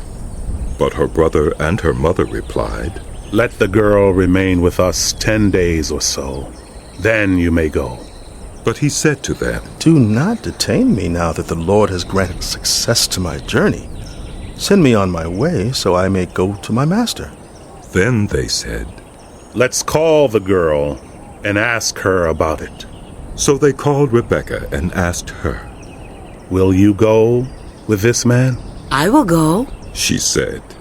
So they sent their sister Rebekah on her way, along with her nurse and Abraham's servant and his men. And they blessed Rebekah and said to her, Our sister, may you increase to thousands upon thousands. May your offspring possess the cities of their enemies. Then Rebekah and her attendants got ready and mounted their camels and went back with the man. So the servant took Rebekah and left.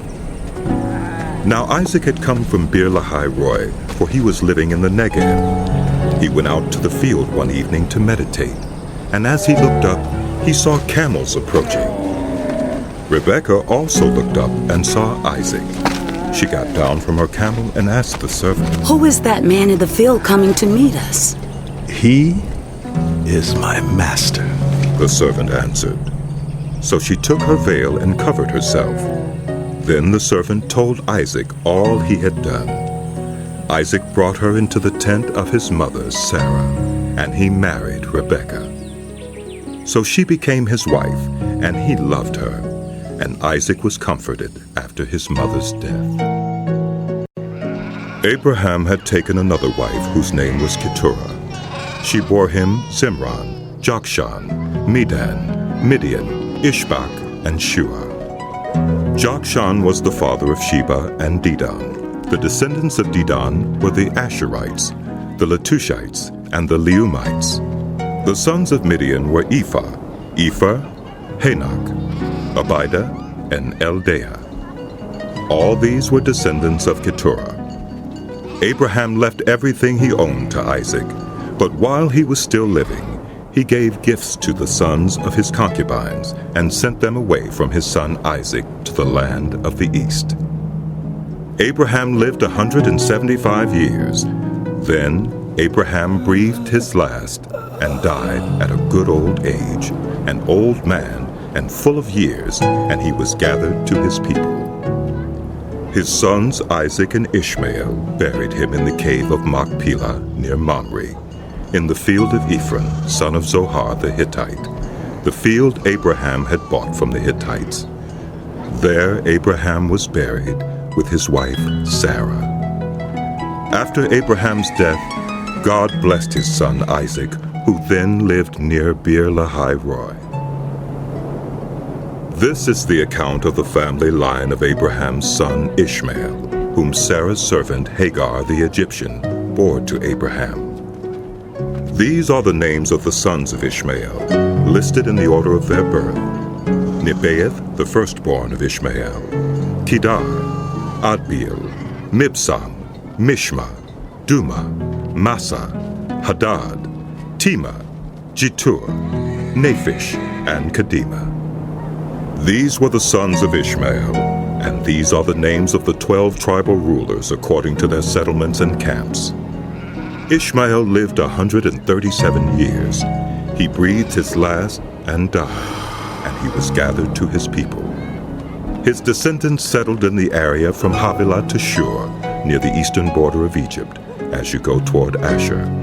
and they lived in hostility toward all the tribes related to them. This is the account of the family line of Abraham's son Isaac.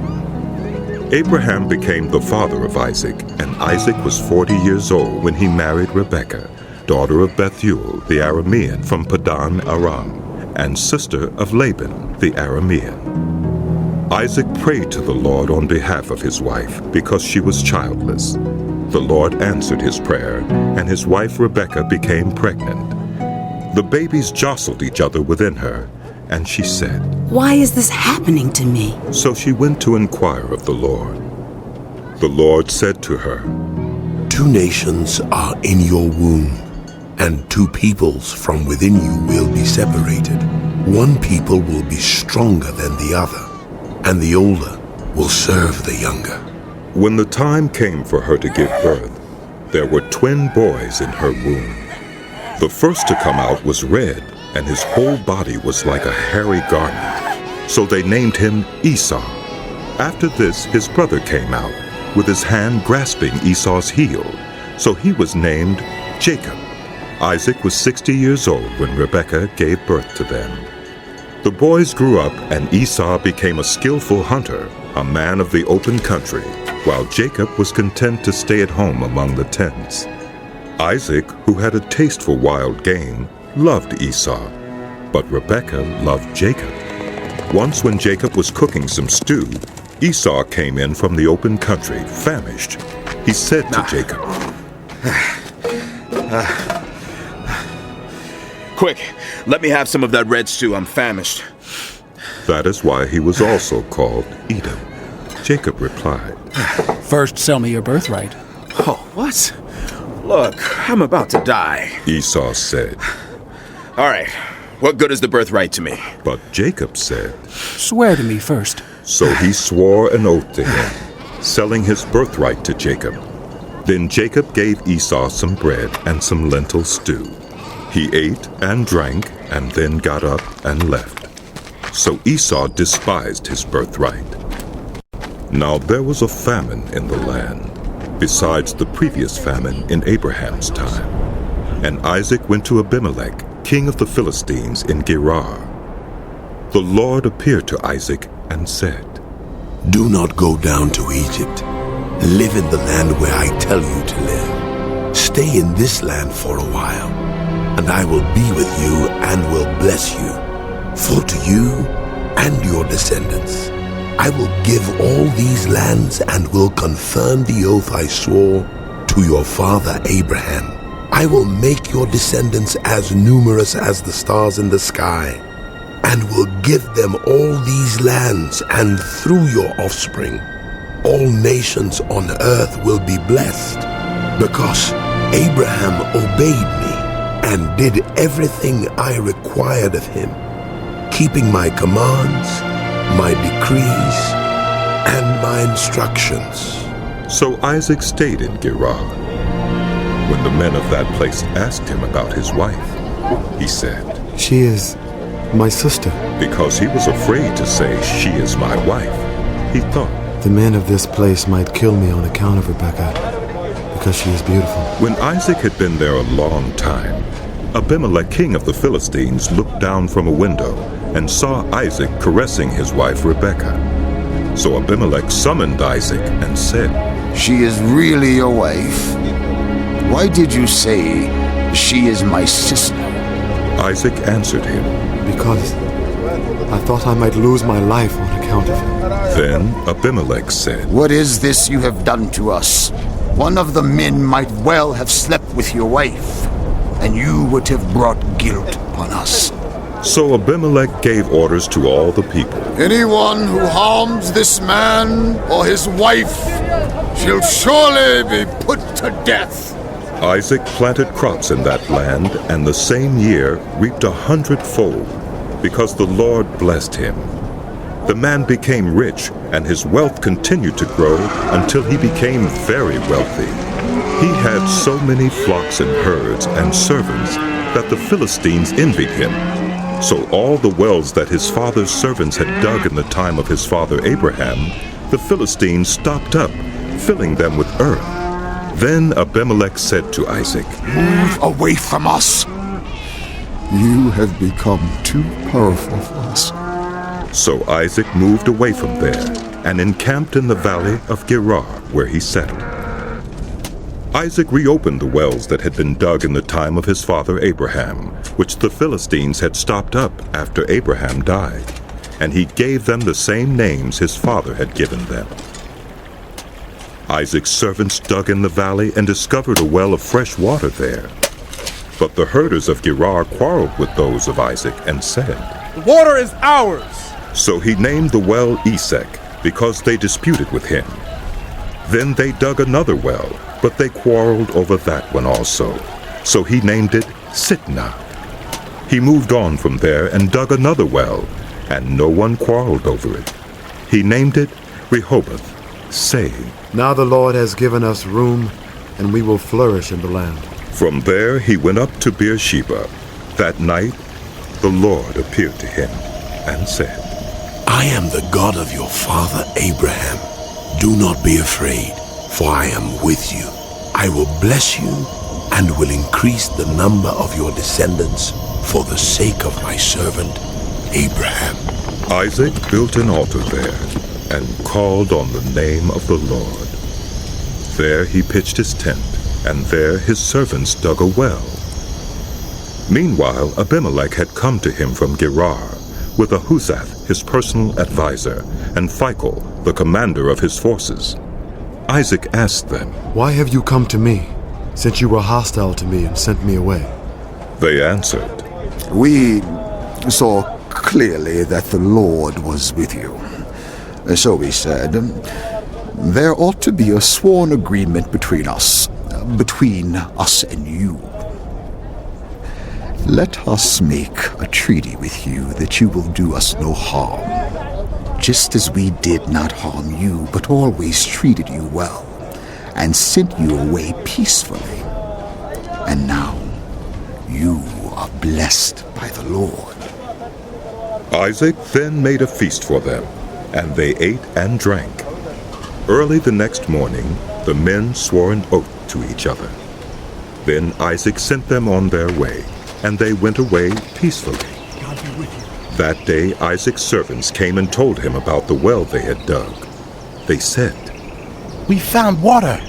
He called it Shibah, and to this day the name of the town has been Beersheba.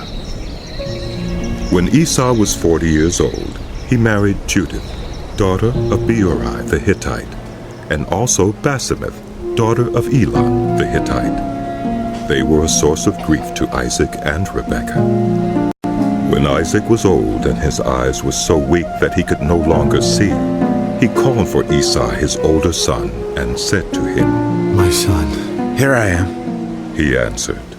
Isaac said, "I am now an old man and don't know the day of my death. Now then, get your equipment, your quiver and bow, and go out to the open country to hunt some wild game for me. Prepare me the kind of tasty food I like, and bring it to me to eat, so that I may give you my blessing before I die." Now Rebekah was listening as Isaac spoke to his son Esau. When Esau left for the open country to hunt game and bring it back, Rebekah said to her son Jacob, "Look, I overheard your father say to your brother Esau, 'Bring me some game and prepare me some tasty food to eat, so that I may give you my blessing in the presence of the Lord before I die.' Now, my son, listen carefully and do what I tell you. Go out to the flock and bring me 2 choice young goats, so I can prepare some tasty food for your father, just the way he likes it. Then take it to your father to eat, so that he may give you his blessing before he dies." Jacob said to Rebekah, his mother, "But my brother Esau is a hairy man, while I have smooth skin. What if my father touches me? I would appear to be tricking him and would bring down a curse on myself rather than a blessing." His mother said to him, "My son, let the curse fall on me. Just do what I say. Go and get them for me." So he went and got them and brought them to his mother, and she prepared some tasty food, just the way his father liked it. Then Rebekah took the best clothes of Esau, her older son, which she had in the house, and put them on her younger son Jacob. She also covered his hands and the smooth part of his neck with the goat skins. Then she handed to her son Jacob the tasty food and bread she had made. He went to his father and said, My father? Yes, my son. He answered. Who is it? Jacob said to his father, I am Esau, your firstborn.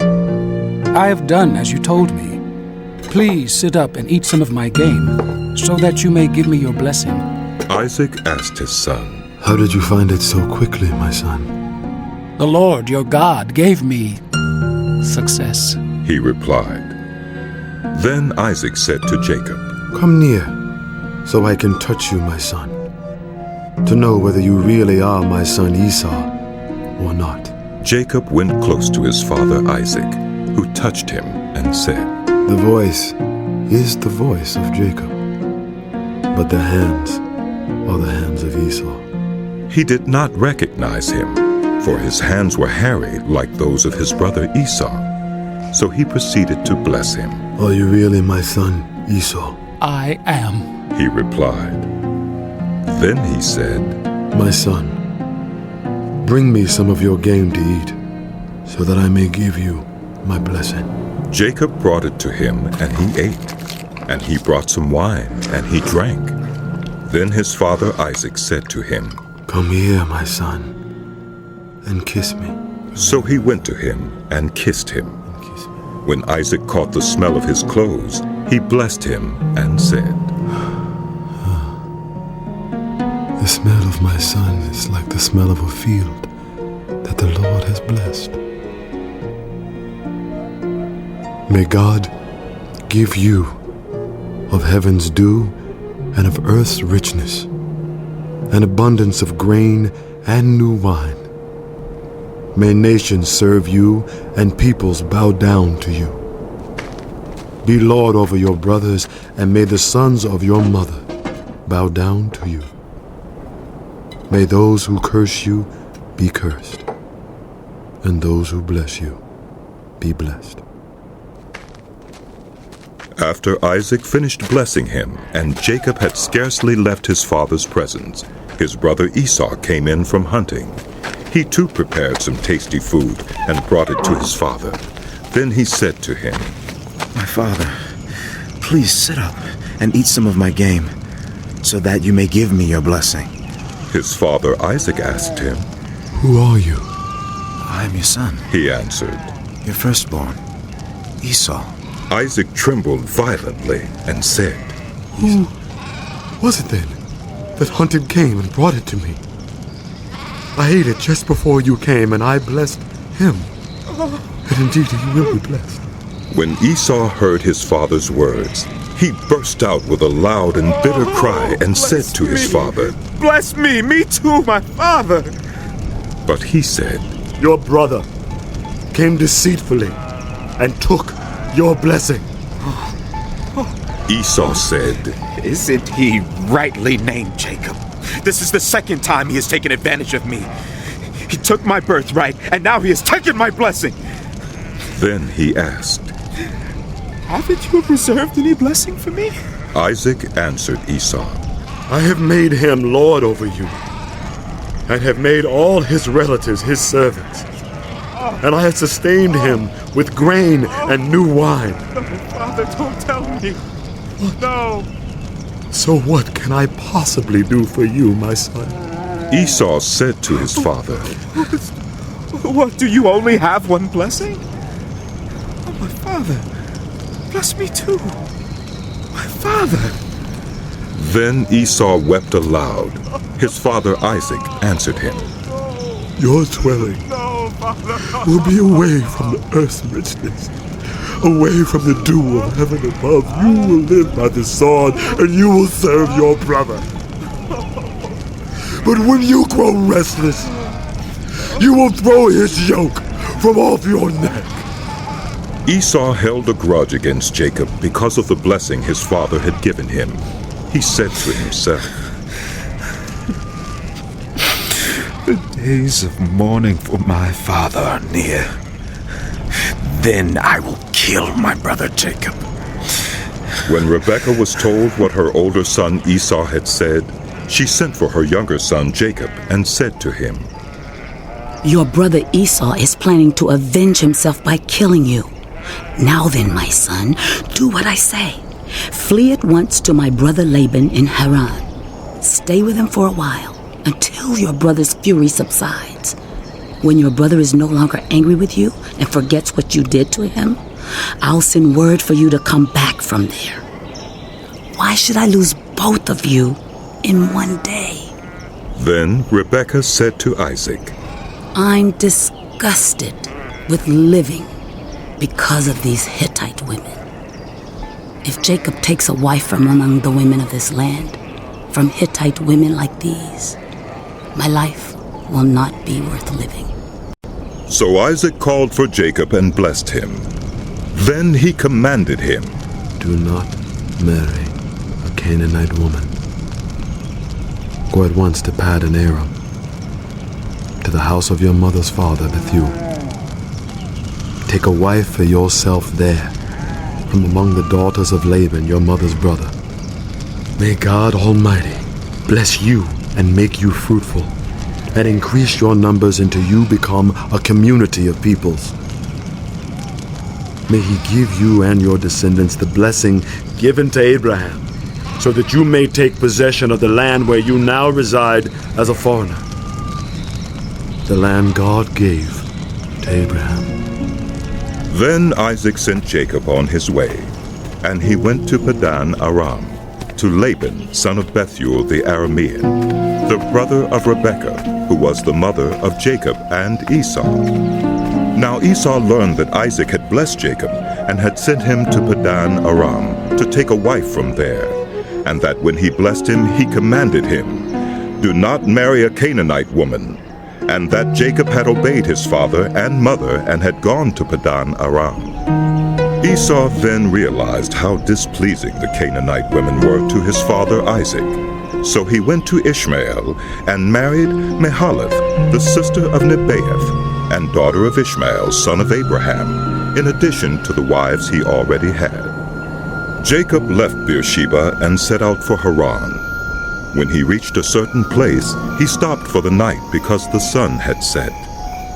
Taking one of the stones there, he put it under his head and lay down to sleep. He had a dream in which he saw a stairway resting on the earth, with its top reaching to heaven, and the angels of God were ascending and descending on it. There above it stood the Lord, and he said, I am the Lord, the God of your father Abraham, and the God of Isaac. I will give you and your descendants the land on which you are lying. Your descendants will be like the dust of the earth, and you will spread out to the west, and to the east, to the north, and to the south. All peoples on earth will be blessed through you and your offspring. I am with you, and will watch over you wherever you go, and I will bring you back to this land. I will not leave you until I have done what I have promised you. When Jacob awoke from his sleep, he thought, Surely the Lord is in this place, and I was not aware of it. He was afraid and said, How awesome is this place! This is none other than the house of God. This is the gate of heaven. Early the next morning, Jacob took the stone he had placed under his head and set it up as a pillar and poured oil on top of it. He called that place Bethel, though the city used to be called Luz. Then Jacob made a vow, saying, If God will be with me and will watch over me on this journey I am taking, and will give me food to eat and clothes to wear, so that I return safely to my father's household, then the Lord will be my God, and this stone that I have set up as a pillar will be God's house. And of all that you give me, I will give you a tenth. Then Jacob continued on his journey and came to the land of the eastern peoples. There he saw a well in the open country, with 3 flocks of sheep lying near it, because the flocks were watered from that well. The stone over the mouth of the well was large. When all the flocks were gathered there, the shepherds would roll the stone away from the well's mouth and water the sheep. Then they would return the stone to its place over the mouth of the well. Jacob asked the shepherds, My brothers, where are you from? We're from Haran, they replied. He said to them, Do you know Laban, Nahor's grandson? Yes, we know him, they answered. Then Jacob asked them, Is he well? Yes, he is, they said. And here comes his daughter Rachel with the sheep. Look, he said, the sun is still high. It is not time for the flocks to be gathered. Water the sheep and take them back to pasture. We can't, they replied, until all the flocks are gathered and the stone has been rolled away from the mouth of the well. Then we will water the sheep.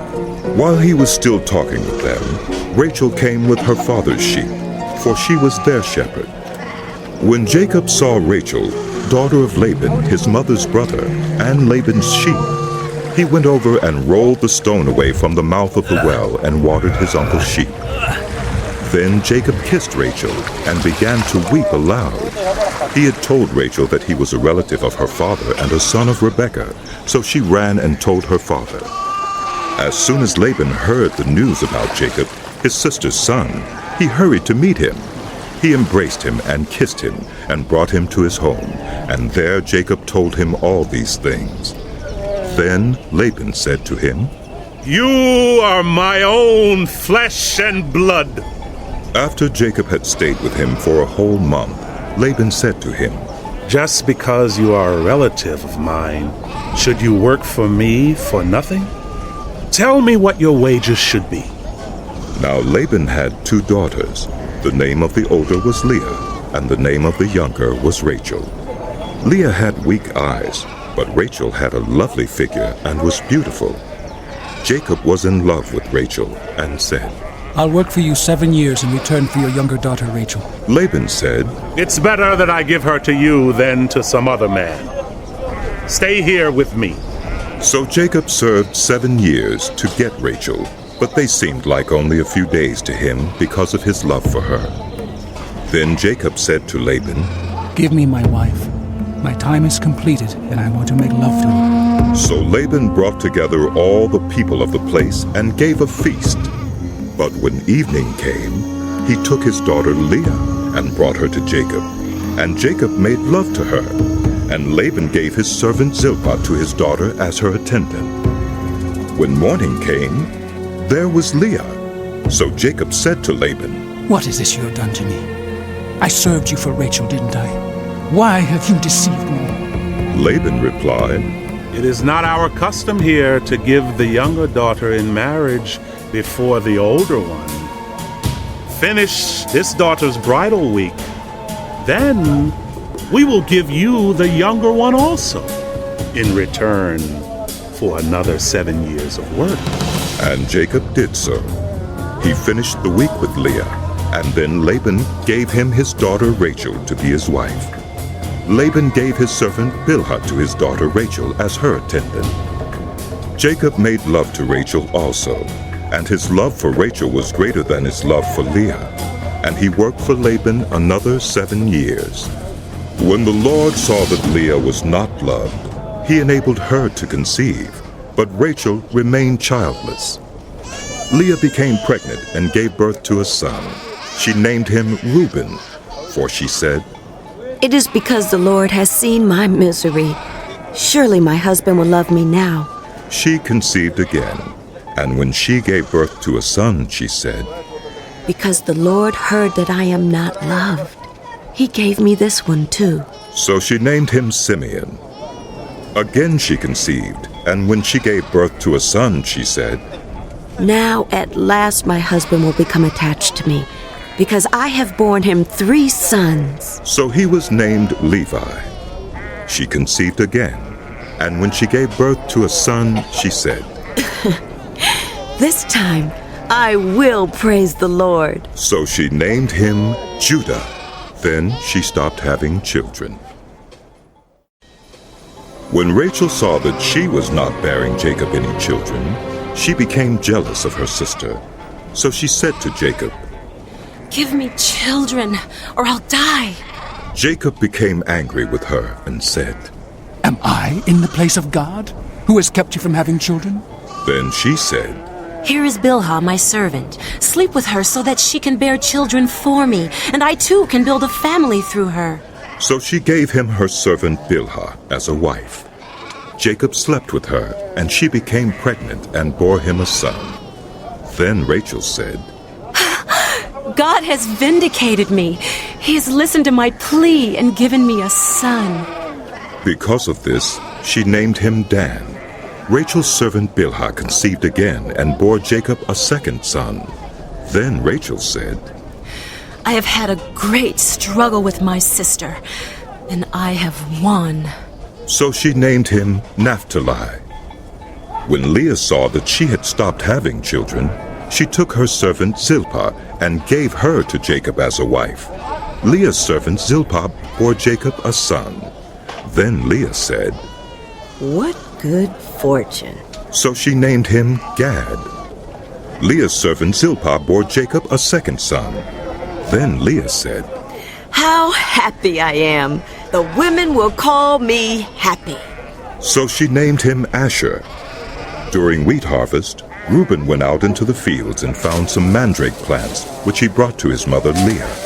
Rachel said to Leah, Please, give me some of your son's mandrakes. But she said to her, Wasn't it enough that you took away my husband? Will you take my son's mandrakes too? Oh, very well. Rachel said. He can sleep with you tonight, in return for your son's mandrakes. So when Jacob came in from the fields that evening, Leah went out to meet him. You must sleep with me, she said. I have hired you with my son's mandrakes. So he slept with her that night. God listened to Leah, and she became pregnant and bore Jacob a fifth son. Then Leah said, God has rewarded me for giving my servant to my husband. So she named him Issachar. Leah conceived again and bore Jacob a sixth son. Then Leah said, God has presented me with a precious gift. This time my husband will treat me with honor, because I have borne him 6 sons. So she named him Zebulun. Sometime later she gave birth to a daughter and named her Dinah. Then God remembered Rachel.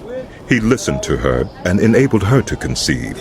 She became pregnant and gave birth to a son and said, God has taken away my disgrace. She named him Joseph and said, May the Lord add to me another son. After Rachel gave birth to Joseph, Jacob said to Laban, Send me on my way so I can go back to my own homeland.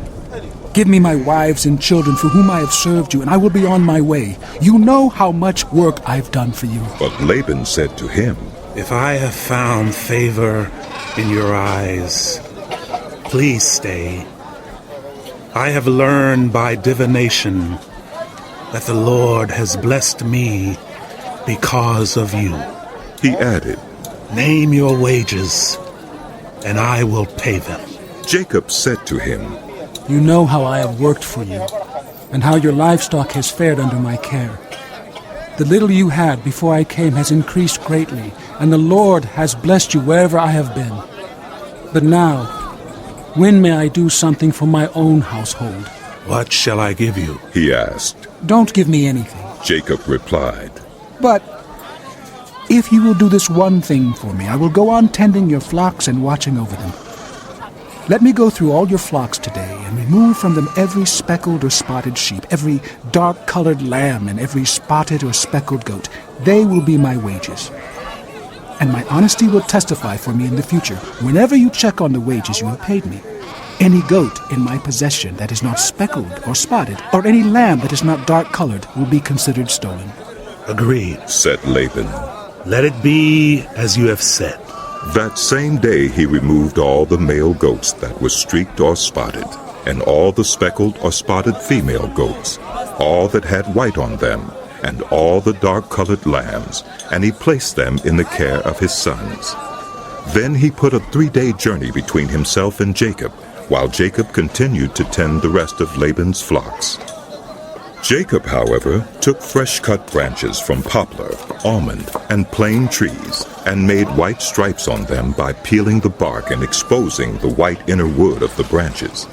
Then he placed the peeled branches in all the watering troughs, so that they would be directly in front of the flocks when they came to drink.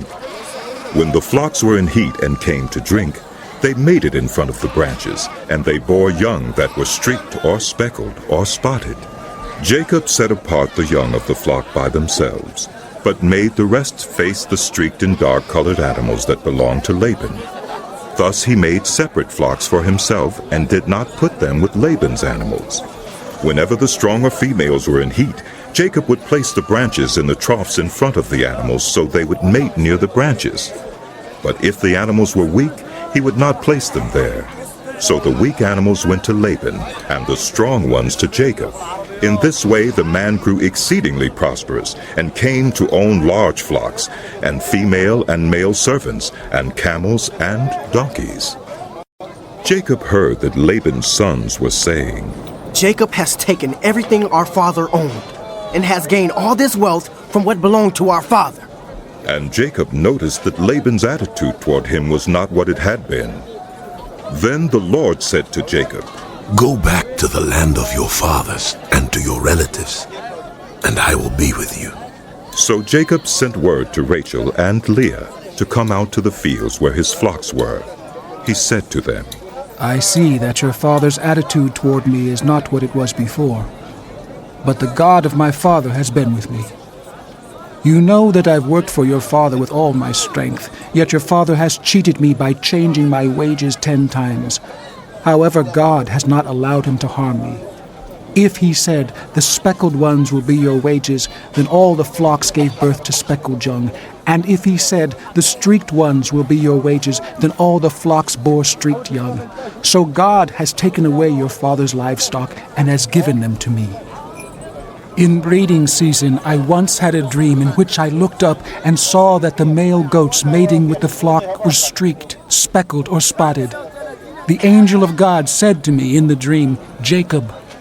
I answered, Here I am. And he said, Look up and see that all the male goats mating with the flock are streaked, speckled, or spotted, for I have seen all that Laban has been doing to you. I am the God of Bethel, where you anointed a pillar and where you made a vow to me. Now leave this land at once and go back to your native land. Then Rachel and Leah replied, Do we still have any share in the inheritance of our father's estate? Does he not regard us as foreigners? Not only has he sold us, but he has used up what was paid for us. Surely all the wealth that God took away from our father belongs to us and our children. So do whatever God has told you.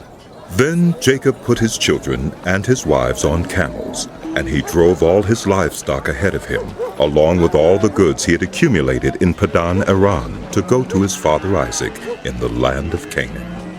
When Laban had gone to shear his sheep, Rachel stole her father's household gods. Moreover, Jacob deceived Laban the Aramean by not telling him he was running away. So he fled with all he had, crossed the Euphrates River, and headed for the hill country of Gilead. On the 3rd day, Laban was told that Jacob had fled. Taking his relatives with him, he pursued Jacob for 7 days and caught up with him in the hill country of Gilead. Then God came to Laban the Aramean in a dream at night and said to him, Be careful not to say anything to Jacob, either good or bad. Jacob had pitched his tent in the hill country of Gilead when Laban overtook him, and Laban and his relatives camped there too. Then Laban said to Jacob, What have you done? You've deceived me, and you've carried off my daughters like captives in war. Why did you run off secretly and deceive me? Why didn't you tell me, so I could send you away with joy and singing to the music of timbrels and harps? You didn't even let me kiss my grandchildren and my daughters goodbye. You have done a foolish thing. I have the power to harm you. But last night the God of your father said to me, be careful not to say anything to Jacob, either good or bad. Now you have gone off because you long to return to your father's household. But why did you steal my gods? Jacob answered Laban, I was afraid because I thought you would take your daughters away from me by force.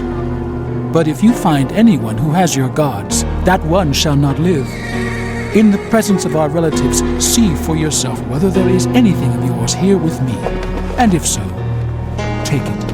Now Jacob did not know that Rachel had stolen the gods. So Laban went into Jacob's tent, and into Leah's tent, and into the tent of the 2 female servants, but he found nothing. After he came out of Leah's tent, he entered Rachel's tent. Now Rachel had taken the household gods and put them inside her camel's saddle, and was sitting on them. Laban searched through everything in the tent, but found nothing. Rachel said to her father, Don't be angry, my lord, that I cannot stand up in your presence. I'm having my period. So he searched, but could not find the household gods. Jacob was angry and took Laban to task. What is my crime? He asked Laban. How have I wronged you that you hunt me down? Now that you have searched through all my goods, what have you found that belongs to your household? Put it here in front of your relatives and mine, and let them judge between the 2 of us. I have been with you for 20 years now. Your sheep and goats have not miscarried, nor have I eaten rams from your flocks. I did not bring you animals torn by wild beasts. I bore the loss myself. And you demanded payment from me for whatever was stolen by day or night. This was my situation. The heat consumed me in the daytime and the cold at night, and sleep fled from my eyes. It was like this for the 20 years I was in your household. I worked for you 14 years for your 2 daughters and 6 years for your flocks, and you changed my wages 10 times. If the God of my father, the God of Abraham, and the fear of Isaac had not been with me, you would surely have sent me away empty-handed. But God has seen my hardship and the toil of my hands, and last night he rebuked you. Laban answered Jacob, The women are my daughters, the children are my children, and the flocks are my flocks. All you see is mine. Yet what can I do today about these daughters of mine, or about the children they have borne?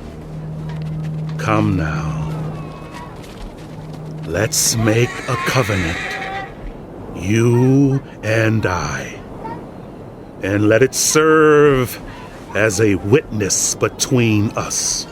So Jacob took a stone and set it up as a pillar. He said to his relatives, Gather some stones. So they took stones and piled them in a heap, and they ate there by the heap. Laban called it Jegar-sahadutha, and Jacob called it Galeed. Laban said, This heap is a witness between you and me today. That is why it was called Galeed. It was also called Mizpah, because he said, May the Lord keep watch between you and me when we are away from each other. If you mistreat my daughters, or if you take any wives besides my daughters, even though no one is with us, remember that God is a witness between you and me. Laban also said to Jacob, Here is this heap, and here is this pillar I have set up between you and me.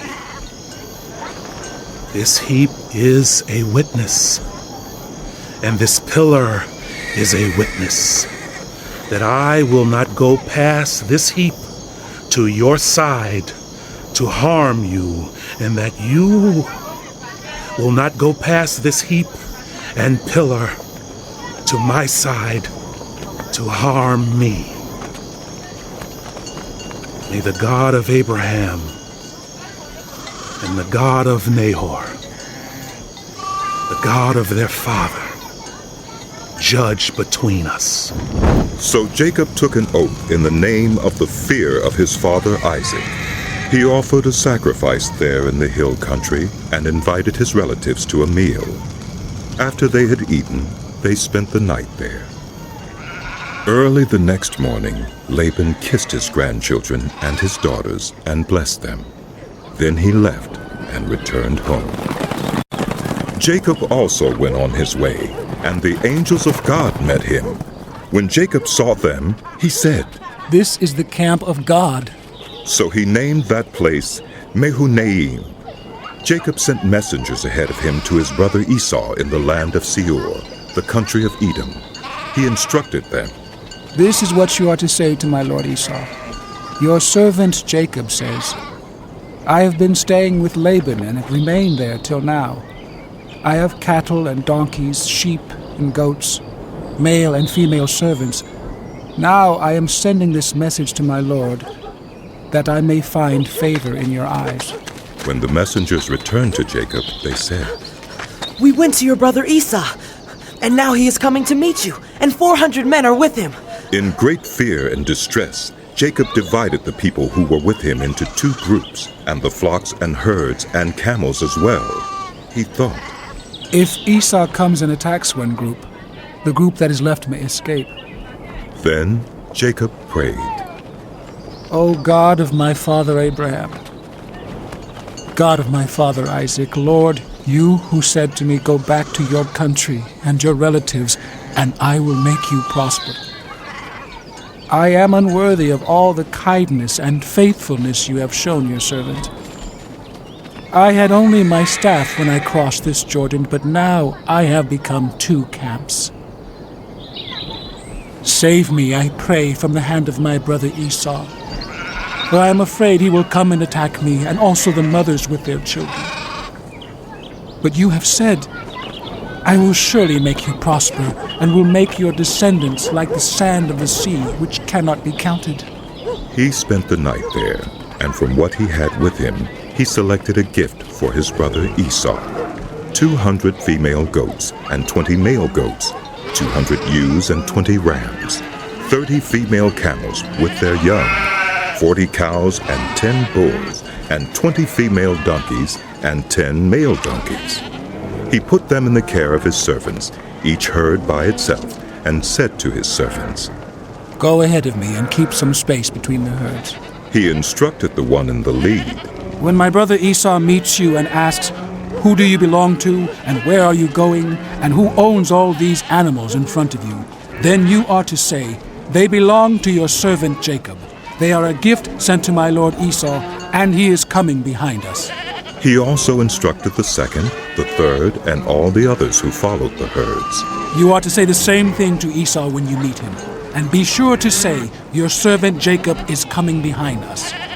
For he thought, I will pacify him with these gifts I am sending on ahead. Later when I see him, perhaps he will receive me. So Jacob's gifts went on ahead of him, but he himself spent the night in the camp. That night, Jacob got up and took his 2 wives, his 2 female servants, and his 11 sons, and crossed the ford of the Jabbok. After he had sent them across the stream, he sent over all his possessions. So Jacob was left alone, and a man wrestled with him till daybreak. When the man saw that he could not overpower him, he touched the socket of Jacob's hip, so that his hip was wrenched as he wrestled with the man. Then the man said, Let me go, for it is daybreak. But Jacob replied, I will not let you go unless you bless me. The man asked him, What is your name? Jacob, he answered. Then the man said, Your name will no longer be Jacob, but Israel, because you have struggled with God and with human beings and have overcome. Jacob said, Please tell me your name. But he replied, Why do you ask my name? Then he blessed him there. So Jacob called the place Peniel, saying, It is because I saw God face to face, and yet my life was spared. The sun rose above him as he passed Peniel, and he was limping because of his hip. Therefore, to this day, the Israelites do not eat the tendon attached to the socket of the hip, because the socket of Jacob's hip was touched near the tendon. Jacob looked up, and there was Esau, coming with his 400 men. So he divided the children among Leah, Rachel, and the 2 female servants. He put the female servants and their children in front, Leah and her children next, and Rachel and Joseph in the rear. He himself went on ahead and bowed down to the ground 7 times as he approached his brother. But Esau ran to meet Jacob and embraced him. He threw his arms around his neck and kissed him, and they wept. Then Esau looked up and saw the women and children. Who are these with you? He asked. Jacob answered, They are the children God has graciously given your servant. Then the female servants and their children approached and bowed down. Next, Leah and her children came and bowed down. Last of all came Joseph and Rachel, and they too bowed down. Esau asked, Well, what do you mean by all these flocks and herds I met? To find favor in your eyes, my lord, he said. But Esau said, I already have plenty, my brother. Keep what you have for yourself. No, please, said Jacob.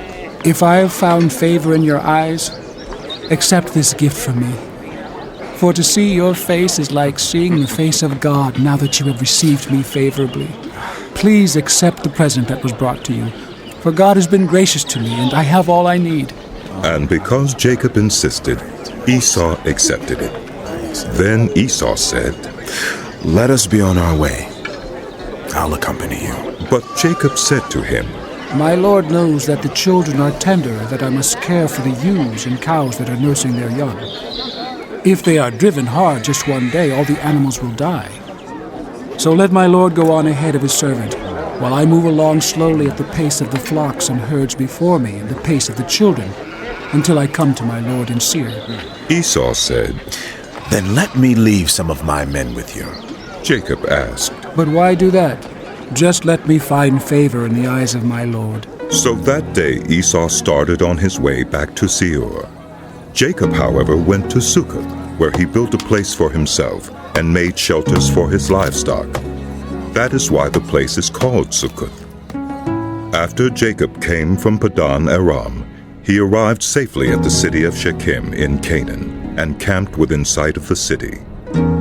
For 100 pieces of silver he bought from the sons of Hamor, the father of Shechem, the plot of ground where he pitched his tent. There he set up an altar and called it El Elohi Israel. Now Dinah, the daughter Leah had borne to Jacob, went out to visit the women of the land. When Shechem, son of Hamor the Hivite, the ruler of that area, saw her, he took her and raped her. His heart was drawn to Dinah, daughter of Jacob. He loved the young woman and spoke tenderly to her. And Shechem said to his father Hamor, Get me this young woman as my wife. When Jacob heard that his daughter Dinah had been defiled, his sons were in the fields with his livestock, so he did nothing about it until they came home. Then Shechem's father Hamor went out to talk with Jacob.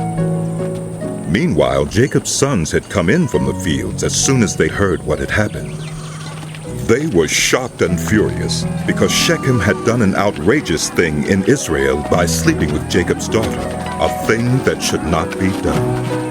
But Hamor said to them, My son Shechem has his heart set on your daughter. Please give her to him as his wife. Intermarry with us, give us your daughters, and take our daughters for yourselves. You can settle among us. The land is open to you. Live in it, trade in it, and acquire property in it. Then Shechem said to Dinah's father and brothers, Let me find favor in your eyes, and I will give you whatever you ask. Make the price for the bride and the gift I am to bring as great as you like, and I'll pay whatever you ask me. Only give me the young woman as my wife. Because their sister Dinah had been defiled, Jacob's sons replied deceitfully as they spoke to Shechem and his father Hamor. They said to them, "We can't do such a thing. We can't give our sister to a man who is not circumcised. That would be a disgrace to us. We will enter into an agreement with you on one condition only, that you become like us by circumcising all your males. Then we will give you our daughters and take your daughters for ourselves. We'll settle among you and become one people with you. But if you will not agree to be circumcised, we'll take our sister and go." Their proposal seemed good to Hamor and his son Shechem. The young man, who was the most honored of all his father's family, lost no time in doing what they said, because he was delighted with Jacob's daughter. So Hamor and his son Shechem went to the gate of their city to speak to the men of their city. "These men are friendly toward us," they said. "Let them live in our land and trade in it. The land has plenty of room for them." We can marry their daughters and they can marry ours, but the men will agree to live with us as one people only on the condition that our males be circumcised as they themselves are. Won't their livestock, their property, and all their other animals become ours? So let us agree to their terms, and they will settle among us. All of the men who went out of the city gate agreed with Hamor and his son Shechem, and every male in the city was circumcised. 3 days later, while all of them were still in pain, 2 of Jacob's sons, Simeon and Levi, Dinah's brothers, took their swords and attacked the unsuspecting city, killing every male. They put Hamor and his son Shechem to the sword and took Dinah from Shechem's house and left. The sons of Jacob came upon the dead bodies and looted the city where their sister had been defiled. They seized their flocks and herds and donkeys and everything else of theirs in the city and out in the fields. They carried off all their wealth and all their women and children, taking as plunder everything in the houses. Then Jacob said to Simeon and Levi, "You have brought trouble on me by making me obnoxious to the Canaanites and Perizzites, the people living in this land. We are few in number, and if they join forces against me and attack me, I and my household will be destroyed." But they replied, "Should he have treated our sister like a prostitute?" Then God said to Jacob, "Go up to Bethel and settle there, and build an altar there to God, who appeared to you when you were fleeing from your brother Esau." So Jacob said to his household and to all who were with him, "Get rid of the foreign gods you have with you, and purify yourselves, and change your clothes. Then come, let us go up to Bethel, where I will build an altar to God, who answered me in the day of my distress, and who has been with me wherever I have gone." So they gave Jacob all the foreign gods they had and the rings in their ears, and Jacob buried them under the oak at Shechem. Then they set out, and the terror of God fell on the towns all around them, so that no one pursued them. Jacob and all the people with him came to Luz, that is, Bethel, in the land of Canaan. There he built an altar, and he called the place El Bethel, because it was there that God revealed himself to him when he was fleeing from his brother.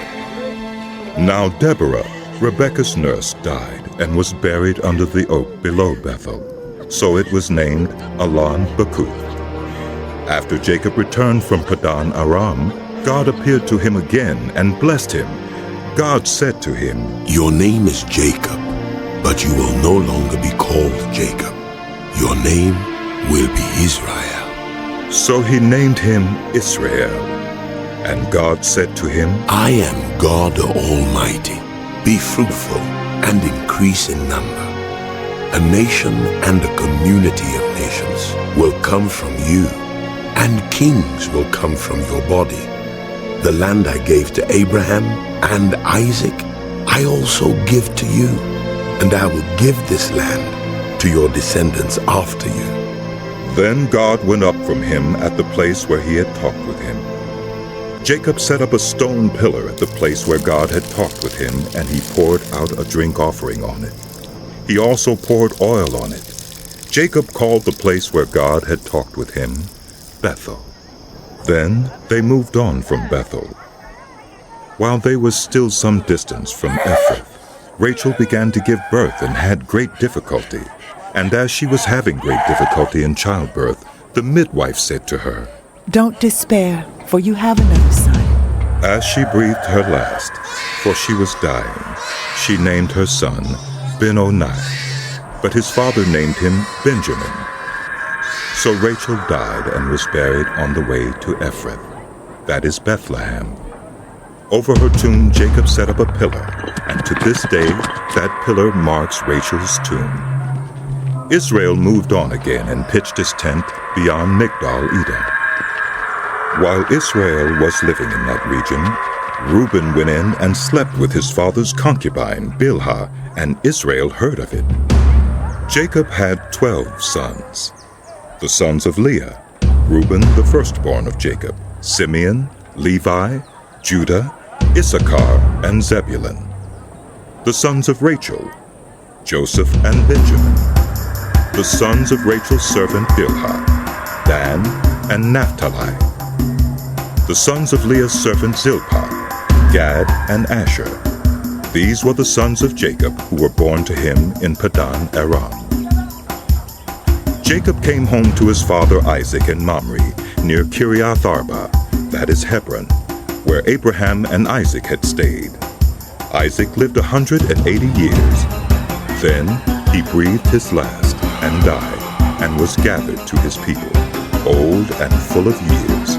And his sons Esau and Jacob buried him. This is the account of the family line of Esau, that is Edom. Esau took his wives from the women of Canaan, Adah, daughter of Elon the Hittite, and Oholibamah, daughter of Anah, and granddaughter of Zibeon the Hivite. Also Basemath, daughter of Ishmael, and sister of Nebaioth. Adah bore Eliphaz to Esau. Basemath bore Ruel, and Oholibamah bore Jeush, Jalem, and Korah. These were the sons of Esau who were born to him in Canaan.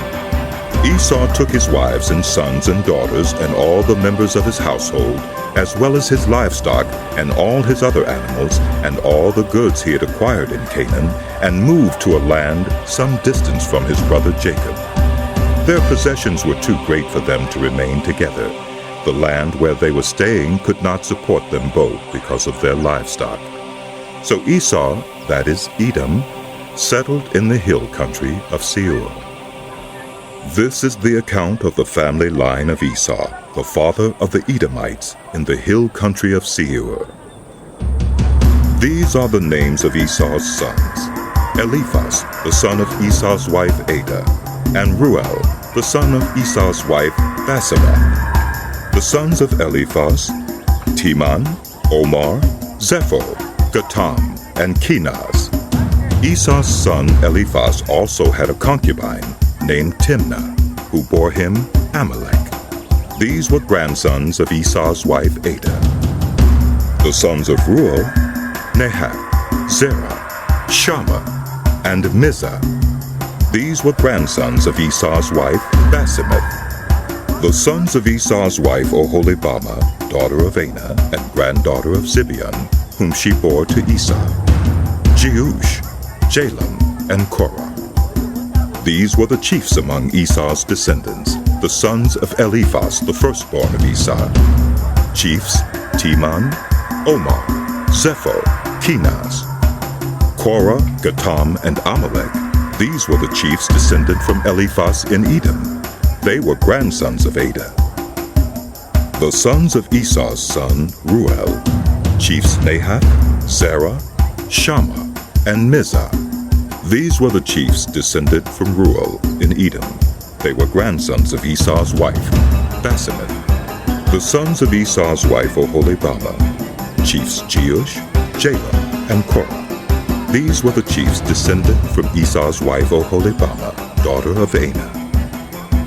These were the sons of Esau, that is, Edom, and these were their chiefs. These were the sons of Seir the Horite, who were living in the region: Lotan, Shobal, Zibeon, Anah, Dishan, Ezer, and Dishan. These sons of Seir in Edom were Horite chiefs. The sons of Lotan, Hori and Homam. Timnah was Lotan's sister. The sons of Shobal, Alvan, Manuhat, Ebal, Shepho, and Onam. The sons of Zibeon, Aya and Anah. This is the Anah who discovered the hot springs in the desert while he was grazing the donkeys of his father Zibeon. The children of Anah, Dishan and Oholibamah, daughter of Anah. The sons of Dishan, Hemdan, Eshban, Ithran, and Keran. The sons of Ezer, Bilhan, Zeovan, and Akan. The sons of Dishan, Uz and Aran. These were the Horite chiefs, Lotan, Shobal, Zibeon, Anah, Dishan, Ezer, and Dishan. These were the Horite chiefs according to their divisions in the land of Seir. These were the kings who reigned in Edom before any Israelite king reigned. Bela, son of Beor, became king of Edom. His city was named Dinhabah. When Bela died, Jobab, son of Zerah from Basra, succeeded him as king. When Jobab died, Husham from the land of the Temanites succeeded him as king. When Husham died, Hadad, son of Bedad, who defeated Midian in the country of Moab, succeeded him as king. His city was named Avid. When Hadad died, Samlah from Masrekah succeeded him as king. When Samlah died, Shaul from Rehoboth on the river succeeded him as king. When Shaul died, Baal-Hanan, son of Akbor, succeeded him as king. When Baal-Hanan, son of Akbor, died, Hadad succeeded him as king. His city was named Pau, and his wife's name was Mehetabel, daughter of Matred, the daughter of Mezahab. These were the chiefs descended from Esau, by name, according to their clans and regions: Timnah, Alva, Jetheth, Oholibamah, Elah, Penan, Kenaz, Teman, Mibzar, Magdiel, and Iram. These were the chiefs of Edom, according to their settlements in the land they occupied. This was Esau, the father of the Edomites. Jacob lived in the land where his father had stayed, the land of Canaan. This is the account of Jacob's family line. Joseph, a young man of 17, was tending the flocks with his brothers, the sons of Bilhah and the sons of Zilpah, his father's wives, and he brought their father a bad report about them. Now Israel loved Joseph more than any of his other sons, because he had been born to him in his old age, and he made a richly ornamented robe for him. When his brothers saw that their father loved him more than any of them, they hated him, and could not speak a kind word to him. Joseph had a dream, and when he told it to his brothers, they hated him all the more. He said to them, "Listen to this dream I had. We were binding sheaves of grain out in the field when suddenly my sheaf rose and stood upright, while your sheaves gathered round mine and bowed down to it." His brothers said to him, "Do you intend to reign over us? Will you actually rule us?" And they hated him all the more because of his dream and what he had said. Then he had another dream, and he told it to his brothers. "Listen," he said, "I had another dream, and this time the sun and moon and 11 stars were bowing down to me." When he told his father as well as his brothers, his father rebuked him and said, "What is this dream you had? Will your mother and I and your brothers actually come and bow down to the ground before you?" His brothers were jealous of him, but his father kept the matter in mind. Now his brothers had gone to graze their father's flocks near Shechem, and Israel said to Joseph, "As you know, your brothers are grazing the flocks near Shechem. Come, I am going to send you to them." "Very well," he replied. So he said to him, "Go and see if all is well with your brothers and with the flocks, and bring word back to me." Then he sent him off from the valley of Hebron. When Joseph arrived at Shechem, a man found him wandering around in the fields and asked him, "What are you looking for?" He replied, "I'm looking for my brothers. Can you tell me where they are grazing their flocks?" "They have moved on from here." The man answered, I heard them say, let's go to Dothan. So Joseph went after his brothers and found them near Dothan. But they saw him in the distance, and before he reached them, they plotted to kill him. Here comes that dreamer, they said to each other. Come now, let's kill him and throw him into one of these cisterns and say that a ferocious animal devoured him. Then we'll see what comes of his dreams. When Reuben heard this, he tried to rescue him from their hands. Let's not take his life, he said. Don't shed any blood. Throw him into this cistern here in the wilderness, but don't lay a hand on him. Reuben said this to rescue him from them and take him back to his father. So when Joseph came to his brothers, they stripped him of his robe, the richly ornamented robe he was wearing, and they took him and threw him into the cistern. The cistern was empty. There was no water in it. As they sat down to eat their meal, they looked up and saw a caravan of Ishmaelites coming from Gilead. Their camels were loaded with spices, balm, and myrrh, and they were on their way to take them down to Egypt. Judah said to his brothers, What will we gain if we kill our brother and cover up his blood? Come, let's sell him to the Ishmaelites and not lay our hands on him. After all, he is our brother, our own flesh and blood. His brothers agreed. So when the Midianite merchants came by, his brothers pulled Joseph up out of the cistern and sold him for 20 shekels of silver to the Ishmaelites, who took him to Egypt. When Reuben returned to the cistern and saw that Joseph was not there, he tore his clothes. He went back to his brothers and said, The boy isn't there. Where can I turn now? Then they got Joseph's robe, slaughtered a goat, and dipped the robe in the blood. They took the ornamented robe back to their father and said, We found this. Examine it to see whether it is your son's robe. He recognized it and said, It is my son's robe. Some ferocious animal has devoured him. Joseph has surely been torn to pieces. Then Jacob tore his clothes, put on sackcloth, and mourned for his son many days. All his sons and daughters came to comfort him, but he refused to be comforted. No, he said, In mourning will I go down to the grave to my son. So his father wept for him. Meanwhile, the Midianites sold Joseph in Egypt to Potiphar, one of Pharaoh's officials, the captain of the guard. At that time, Judah left his brothers and went down to stay with a man of Adullam named Hira. There Judah met the daughter of a Canaanite man named Shua. He married her and made love to her. She became pregnant and gave birth to a son, who was named She conceived again and gave birth to a son and named him Onan.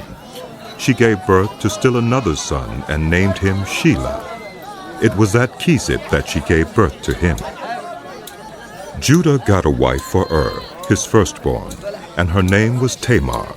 But Judah's firstborn, was wicked in the Lord's sight, so the Lord put him to death. Then Judah said to Onan, Sleep with your brother's wife, and fulfill your duty to her as a brother-in-law to raise up offspring for your brother. But Onan knew that the child would not be his.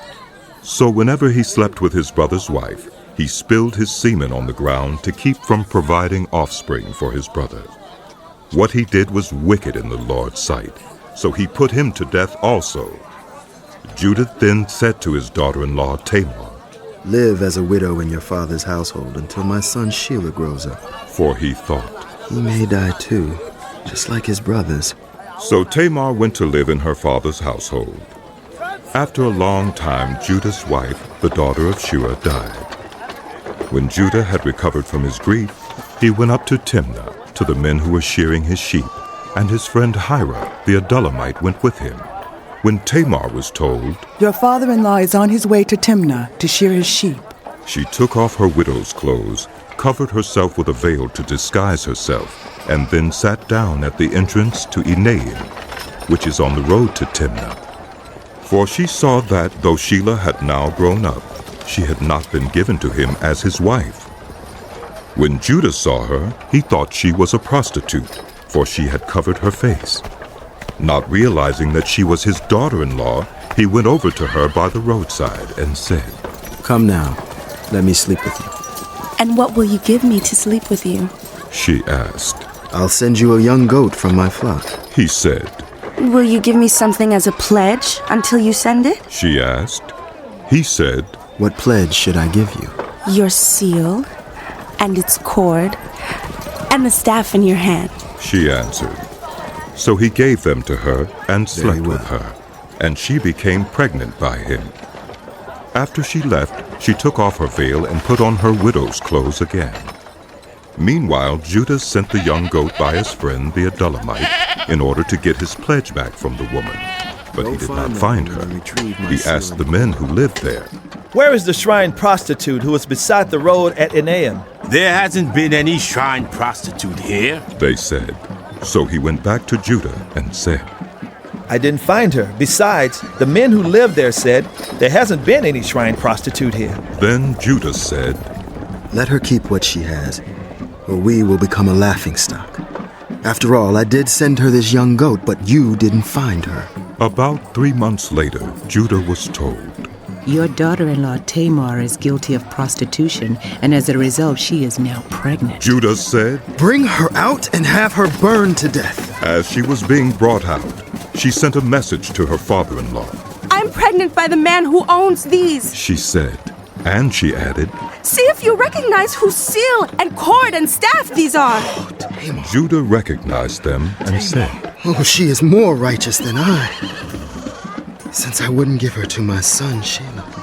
And he did not sleep with her again. When the time came for her to give birth, there were twin boys in her womb. As she was giving birth, one of them put out his hand. So the midwife took a scarlet thread and tied it on his wrist and said, "This one came out first." But when he drew back his hand, his brother came out, and she said, "So this is how you have broken up." And he was named Perez. Then his brother, who had the scarlet thread on his wrist, came out, and he was given the name Zerah. Now Joseph had been taken down to Egypt. Potiphar, an Egyptian who was one of Pharaoh's officials, the captain of the guard, bought him from the Ishmaelites who had taken him there. The Lord was with Joseph so that he prospered, and he lived in the house of his Egyptian master. When his master saw that the Lord was with him, and that the Lord gave him success in everything he did, Joseph found favor in his eyes and became his attendant. Potiphar put him in charge of his household, and he entrusted to his care everything he owned. From the time he put him in charge of his household and of all that he owned, the Lord blessed the household of the Egyptian because of Joseph. The blessing of the Lord was on everything Potiphar had, both in the house and in the field. So Potiphar left everything he had in Joseph's care. With Joseph in charge, he did not concern himself with anything except the food he ate. Now Joseph was well built and handsome, and after a while his master's wife took notice of Joseph and said, "Oh, come to bed with me." But he refused. "With me in charge," he told her, "my master does not concern himself with anything in the house. Everything he owns he has entrusted to my care. No one is greater in this house than I am. My master has withheld nothing from me except you, because you are his wife. How then could I do such a wicked thing and sin against God?" And though she spoke to Joseph day after day, he refused to go to bed with her or even be with her. One day he went into the house to attend to his duties, and none of the household servants was inside. She caught him by his cloak and said, "Come to bed with me." But he left his cloak in her hand and ran out of the house. When she saw that he had left his cloak in her hand and had run out of the house, she called her household servants. Look! She said to them, "This Hebrew has been brought to us to make sport of us, and he came in here to sleep with me. But I screamed. When he heard me scream for help, he left his cloak beside me and ran out of the house." She kept his cloak beside her until his master came home. Then she told him this story. "That Hebrew Hebrew slave you brought us came to me to make sport of me. But as soon as I screamed for help, he left his cloak beside me and ran out of the house. When his master heard the story his wife told him, saying, "This is how your slave treated me," he burned with anger. Joseph's master took him and put him in prison, the place where the king's prisoners were confined. But while Joseph was there in the prison, the Lord was with him. He showed him kindness and granted him favor in the eyes of the prison warden. So the warden put Joseph in charge of all those held in the prison, and he was made responsible for all that was done there. The warden paid no attention to anything under Joseph's care, because the Lord was with Joseph and gave him success in whatever he did. Sometime later, the cupbearer and the baker of the king of Egypt offended their master, the king of Egypt. Pharaoh was angry with his two officials, the chief cupbearer and the chief baker, and put them in custody in the house of the captain of the guard in the same prison where Joseph was confined. The captain of the guard assigned them to Joseph, and he attended them. After they had been in custody for some time, each of the two men, the cupbearer and the baker of the king of Egypt, who were being held in prison, had a dream the same night, and each dream had a meaning of its own. When Joseph came to them the next morning, he saw that they were dejected. So he asked Pharaoh's officials, who were in custody with him in his master's house, "Why do you look so sad today?" "We both had dreams," they answered. "but there is no one to interpret them." Then Joseph said to them, "Do not interpretations belong to God? Tell me your dreams." So the chief cupbearer told Joseph his dream. He said to him, "In my dream, I saw a vine in front of me, and on the vine were 3 branches. As soon as it budded, it blossomed, and its clusters ripened into grapes. Pharaoh's cup was in my hand, and I took the grapes, squeezed them into Pharaoh's cup, and put the cup in his hand." This is what it means. Joseph said to him, "The 3 branches are 3 days. Within 3 days, Pharaoh will lift up your head and restore you to your position. And you will put Pharaoh's cup in his hand, just as you used to do when you were his cupbearer. But when all goes well with you, remember me and show me kindness. Mention me to Pharaoh and get me out of this prison. I was forcibly carried off from the land of the Hebrews, and even here I have done nothing to deserve being put in a dungeon." When the chief baker saw that Joseph had given a favorable interpretation, he said to Joseph, "I too had a dream. On my head were 3 baskets of bread. In the top basket were all kinds of baked goods for Pharaoh, but the birds were eating them out of the basket on my head." This is what it means. Joseph said, "The 3 baskets are 3 days. Within 3 days, Pharaoh will lift off your head and impale your body on a pole, and the birds will eat away your flesh." Now the 3rd day was Pharaoh's birthday, and he gave a feast for all his officials. He lifted up the heads of his chief cupbearer and the chief baker in the presence of his officials. He restored the chief cupbearer to his position, so that he once again put the cup into Pharaoh's hand. But he impaled the chief baker, just as Joseph had said to them in his interpretation. The chief cupbearer, however, did not remember Joseph. He forgot him. When 2 full years had passed, Pharaoh had a dream. He was standing by the Nile when out of the river there came up 7 cows, sleek and fat, and they grazed among the reeds. After them 7 other cows, ugly and gaunt, came up out of the Nile and stood beside those on the riverbank. And the cows that were ugly and gaunt ate up the 7 sleek, fat cows. Then Pharaoh woke up. He fell asleep again and had a second dream. 7 heads of grain, healthy and good, were growing on the single stalk. After them, 7 other heads of grain sprouted thin and scorched by the east wind. The thin heads of grain swallowed up the 7 healthy, full heads. Then Pharaoh woke up. It had been a dream. In the morning his mind was troubled, so he sent for all the magicians and wise men of Egypt.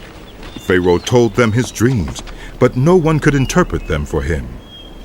Then the chief cupbearer said to Pharaoh, "Today I am reminded of my shortcomings. Pharaoh was once angry with his servants, and he imprisoned me and the chief baker in the house of the captain of the guard. Each of us had a dream the same night, and each dream had a meaning of its own. Now a young Hebrew was there with us, a servant of the captain of the guard. We told him our dreams, and he interpreted them for us, giving each man the interpretation of his dream. And things turned out exactly as he interpreted them to us. I was restored to my position, and the other man was impaled. So Pharaoh sent for Joseph, and he was quickly brought from the dungeon. When he had shaved and changed his clothes, he came before Pharaoh. Pharaoh said to Joseph, I had a dream, and no one can interpret it. But I have heard it said of you that when you hear a dream, you can interpret it. I cannot do it, Joseph replied to Pharaoh. But God will give Pharaoh the answer he desires. Then Pharaoh said to Joseph, In my dream I was standing on the bank of the Nile, when out of the river there came up 7 cows, fat and sleek, and they grazed among the reeds.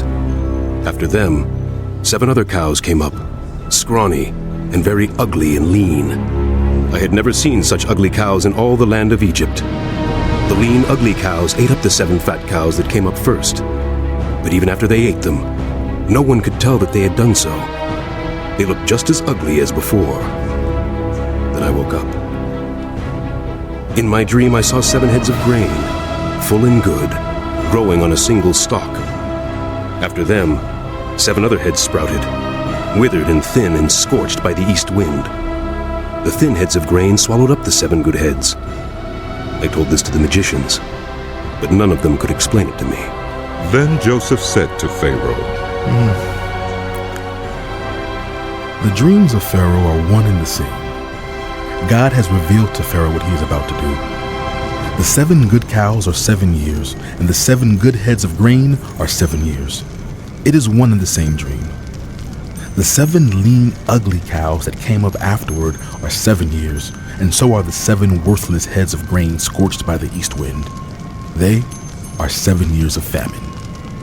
It is just as I said to Pharaoh. God has shown Pharaoh what he is about to do. 7 years of great abundance are coming throughout the land of Egypt, but 7 years of famine will follow them. Then all the abundance in Egypt will be forgotten, and the famine will ravage the land. The abundance in the land will not be remembered because the famine that follows it will be so severe. The reason the dream was given to Pharaoh in 2 forms is that the matter has been firmly decided by God, and God will do it soon. And now, let Pharaoh look for a discerning and wise man and put him in charge of the land of Egypt. Let Pharaoh appoint commissioners over the land to take 1/5 of the harvest of Egypt during the 7 years of abundance. They should collect all the food of these good years that are coming and store up the grain under the authority of Pharaoh to be kept in the cities for food. This food should be held in reserve for the country to be used during the 7 years of famine that will come upon Egypt, so that the country may not be ruined by the famine. The plan seemed good to Pharaoh and to all his officials. So Pharaoh asked them, Can we find anyone like this man? One in whom is the Spirit of God? Then Pharaoh said to Joseph, Since God has made all this known to you, there is no one so discerning and wise as you. You shall be in charge of my palace, and all my people are to submit to your orders. Only with respect to the throne will I be greater than you. So Pharaoh said to Joseph, I hereby put you in charge of the whole land of Egypt. Then Pharaoh took his signet ring from his finger and put it on Joseph's finger. He dressed him in robes of fine linen and put a gold chain around his neck. He had him ride in a chariot as his second in command, and people shouted before him, Make way! Thus he put him in charge of the whole land of Egypt. Then Pharaoh said to Joseph, I am Pharaoh, but without your word, no one will lift hand or foot in all Egypt. Pharaoh gave Joseph the name Zaphunath-Paneah, and gave him Asenath, daughter of Potiphera, priest of On, to be his wife. And Joseph went throughout the land of Egypt. Joseph was 30 years old when he entered the service of Pharaoh, king of Egypt. And Joseph went out from Pharaoh's presence and traveled throughout Egypt. During the 7 years of abundance, the land produced plentifully. Joseph collected all the food produced in those 7 years of abundance in Egypt and stored it in the cities. In each city he put the food grown in the fields surrounding it. Joseph stored up huge quantities of grain, like the sand of the sea. It was so much that he stopped keeping records because it was beyond measure. Before the years of famine came, 2 sons were born to Joseph by Asenath, daughter of Potipharah, priest of On. Joseph named his firstborn Manasseh and said, "It is because God has made me forget all my trouble and all my father's household." The second son he named Ephraim and said, "It is because God has made me fruitful in the land of my suffering." The 7 years of abundance in Egypt came to an end, and the 7 years of famine began, just as Joseph had said. There was famine in all the other lands, but in the whole land of Egypt there was food. When all Egypt began to feel the famine, the people cried to Pharaoh for food. Then Pharaoh told all the Egyptians, "Go to Joseph and do what he tells you." When the famine had spread over the whole country, Joseph opened all the storehouses and sold grain to the Egyptians, for the famine was severe throughout Egypt. And all the world came to Egypt to buy grain from Joseph, because the famine was severe everywhere. When Jacob learned that there was grain in Egypt, he said to his sons, Why do you just keep looking at each other? I have heard that there is grain in Egypt. Go down there and buy some for us, so that we may live and not die. Then 10 of Joseph's brothers went down to buy grain from Egypt. But Jacob did not send Benjamin, Joseph's brother, with the others, because he was afraid that harm might come to him. So Israel's sons were among those who went to buy grain, for the famine was in the land of Canaan also. Now Joseph was the governor of the land, the person who sold grain to all its people. So when Joseph's brothers arrived, they bowed down to him with their faces to the ground. As soon as Joseph saw his brothers, he recognized them. But he pretended to be a stranger and spoke harshly to them. "Where do you come from?" he asked. "From the land of Canaan," they replied. "To buy food." Although Joseph recognized his brothers, they did not recognize him. Then he remembered his dreams about them and said to them, "You are spies. You have come to see where our land is unprotected." "No, my lord," they answered. "Your servants have come to buy food. We are all the sons of one man. Your servants are honest men, not spies." "No," he said to them. "You have come to see where our land is unprotected." But they replied, "Your servants? We're 12 brothers, the sons of one man who lives in the land of Canaan. The youngest is now with our father, and one is no more." Joseph said to them, "It is just as I told you. You are spies, and this is how you will be tested. As surely as Pharaoh lives, you will not leave this place unless your youngest brother comes here. Send one of your number to get your brother. The rest of you will be kept in prison, so that your words may be tested to see if you are telling the truth. If you are not, then as surely as Pharaoh lives, you are spies." And he put them all in custody for 3 days. On the 3rd day, Joseph said to them, "Do this, and you will live, for I fear God. If you are honest men, let one of your brothers stay here in prison, while the rest of you go and take grain back for your starving households. But you must bring your youngest brother to me, so that your words may be verified, and that you may not die."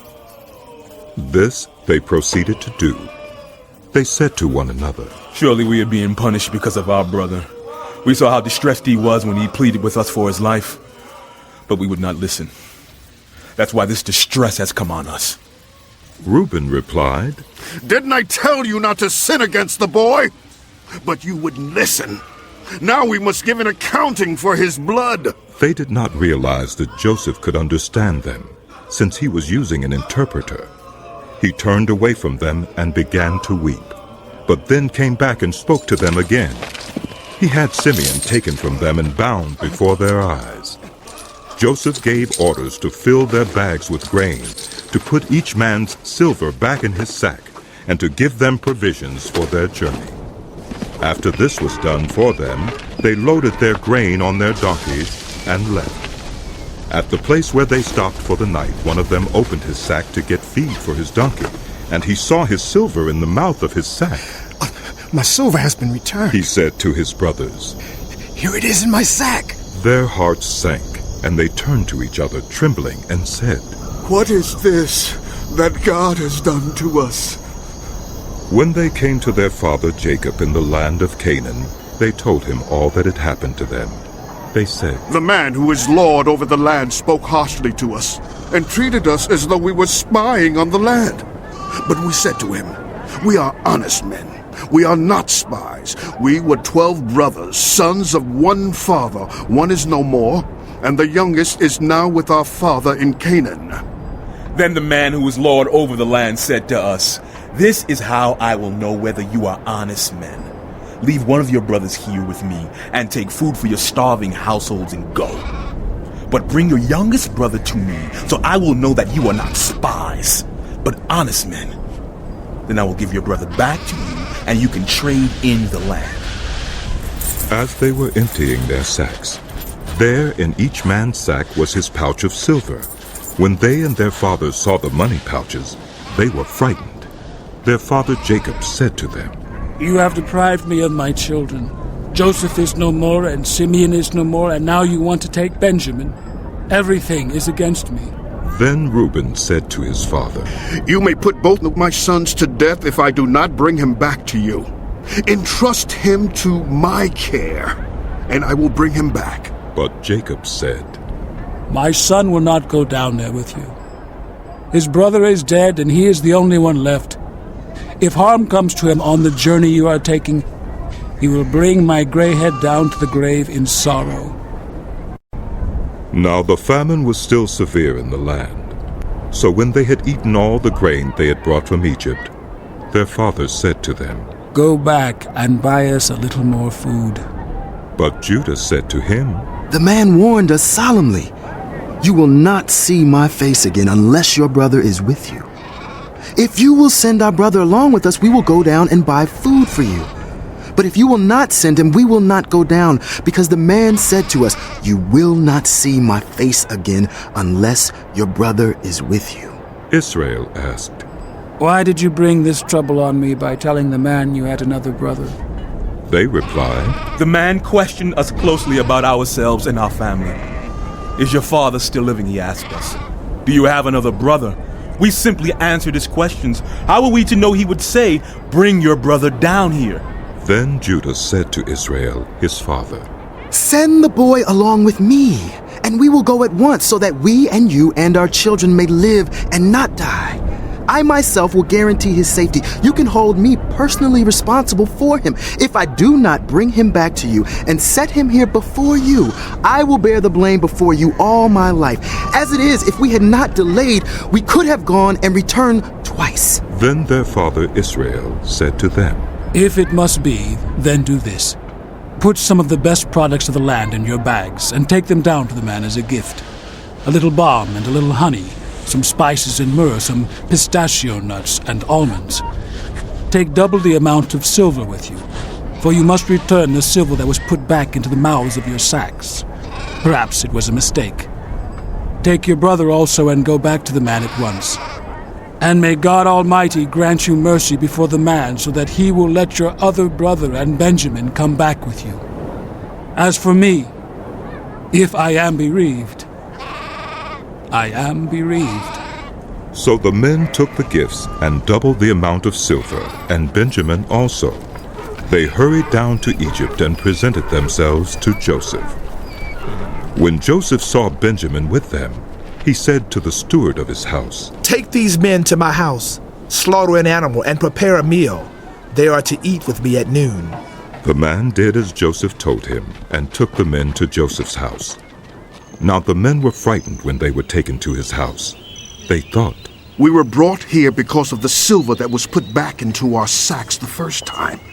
He wants to attack us and overpower us, and seize us as slaves, and take our donkeys.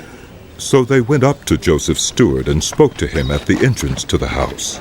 We beg your pardon, our lord, they said. We came down here the first time to buy food. But at the place where we stopped for the night, we opened our sacks, and each of us found his silver, the exact weight, in the mouth of his sack. So we have brought it back with us. We have also brought additional silver with us to buy food. We don't know who put our silver in our sacks. It's all right, he said. Don't be afraid. Your God, the God of your father, has given you treasure in your sacks. I received your silver. Then he brought Simeon out to them. The steward took the men into Joseph's house, gave them water to wash their feet, and provided fodder for their donkeys. They prepared their gifts for Joseph's arrival at noon, because they had heard that they were to eat there. When Joseph came home, they presented to him the gifts they had brought into the house, and they bowed down before him to the ground. He asked them how they were, and then he said, "How is your aged father you told me about? Is he still living?" They replied, "Your servant, our father, is still alive and well." And they bowed down, prostrating themselves before him. As he looked about and saw his brother Benjamin, his own mother's son, he asked, "Is this your youngest brother, the one you told me about?" And he said, "God be gracious to you, my son."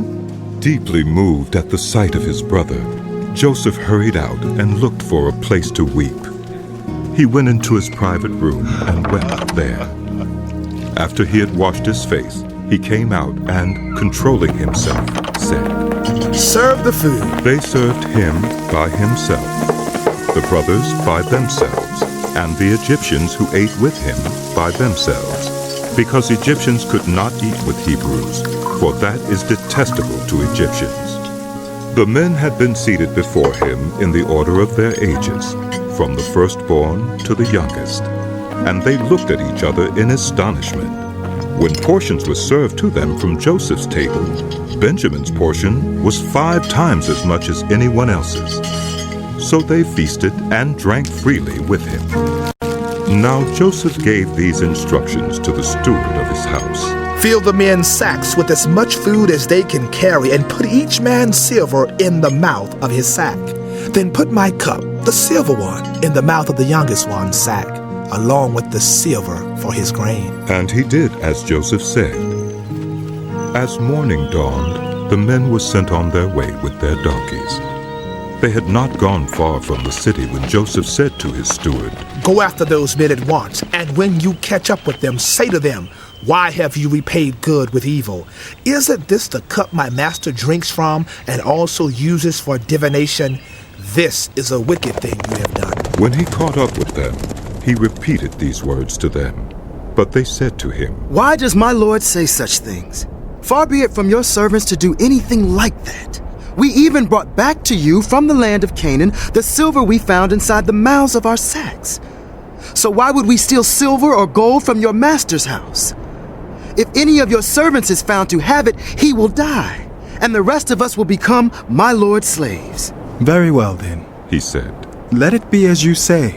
Whoever is found to have it will become my slave. The rest of you will be free from blame." Each of them quickly lowered his sack to the ground and opened it. Then the steward proceeded to search, beginning with the oldest and ending with the youngest, and the cup was found in Benjamin's sack. At this they tore their clothes. Then they all loaded their donkeys and returned to the city.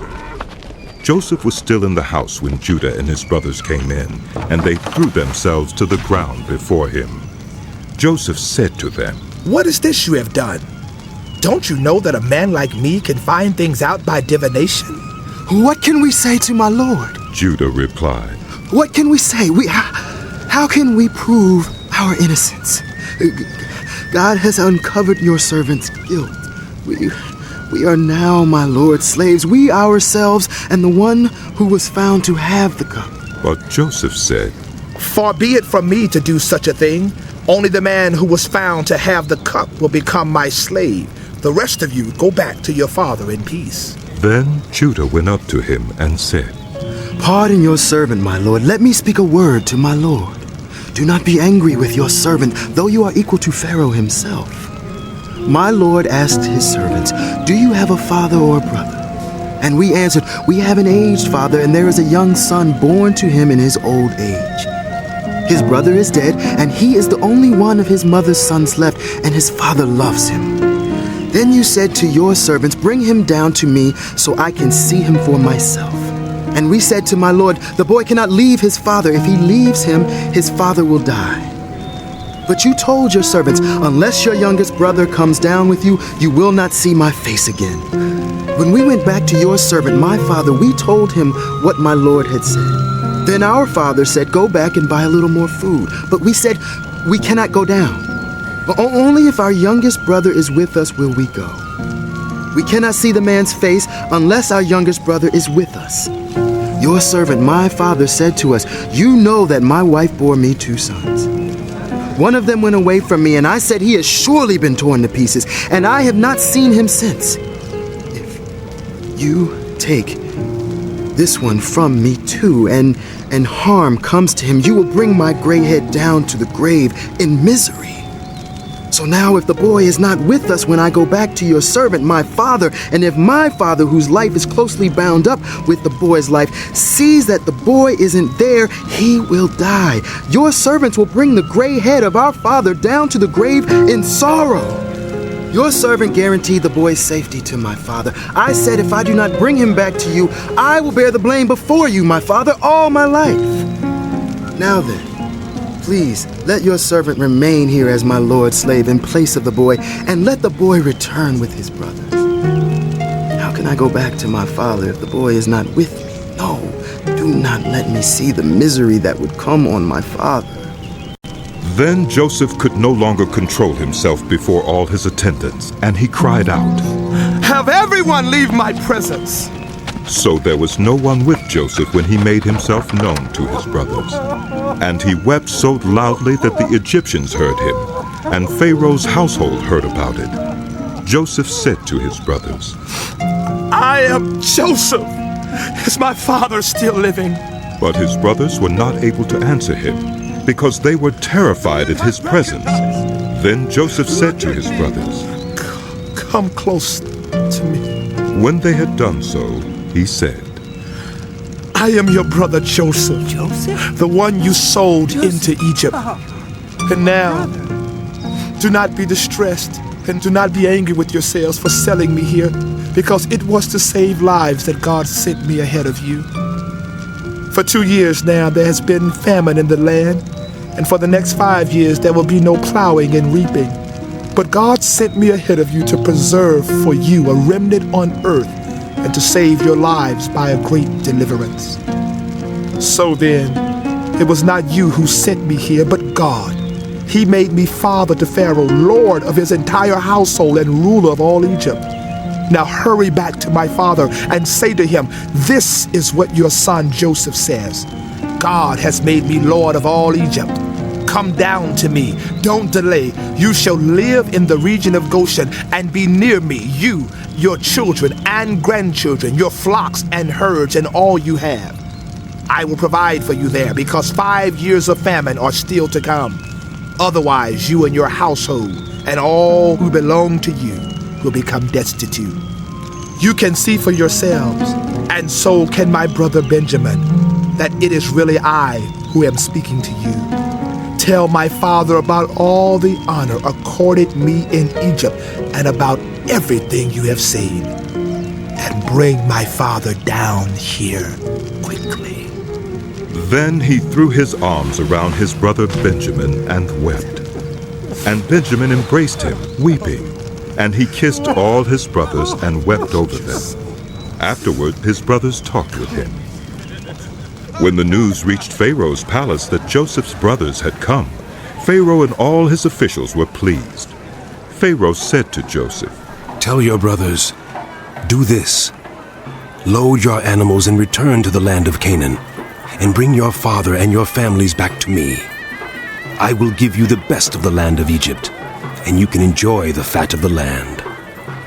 You are also directed to tell them, "Do this. Take some carts from Egypt for your children and your wives, and get your father and come. Never mind about your belongings.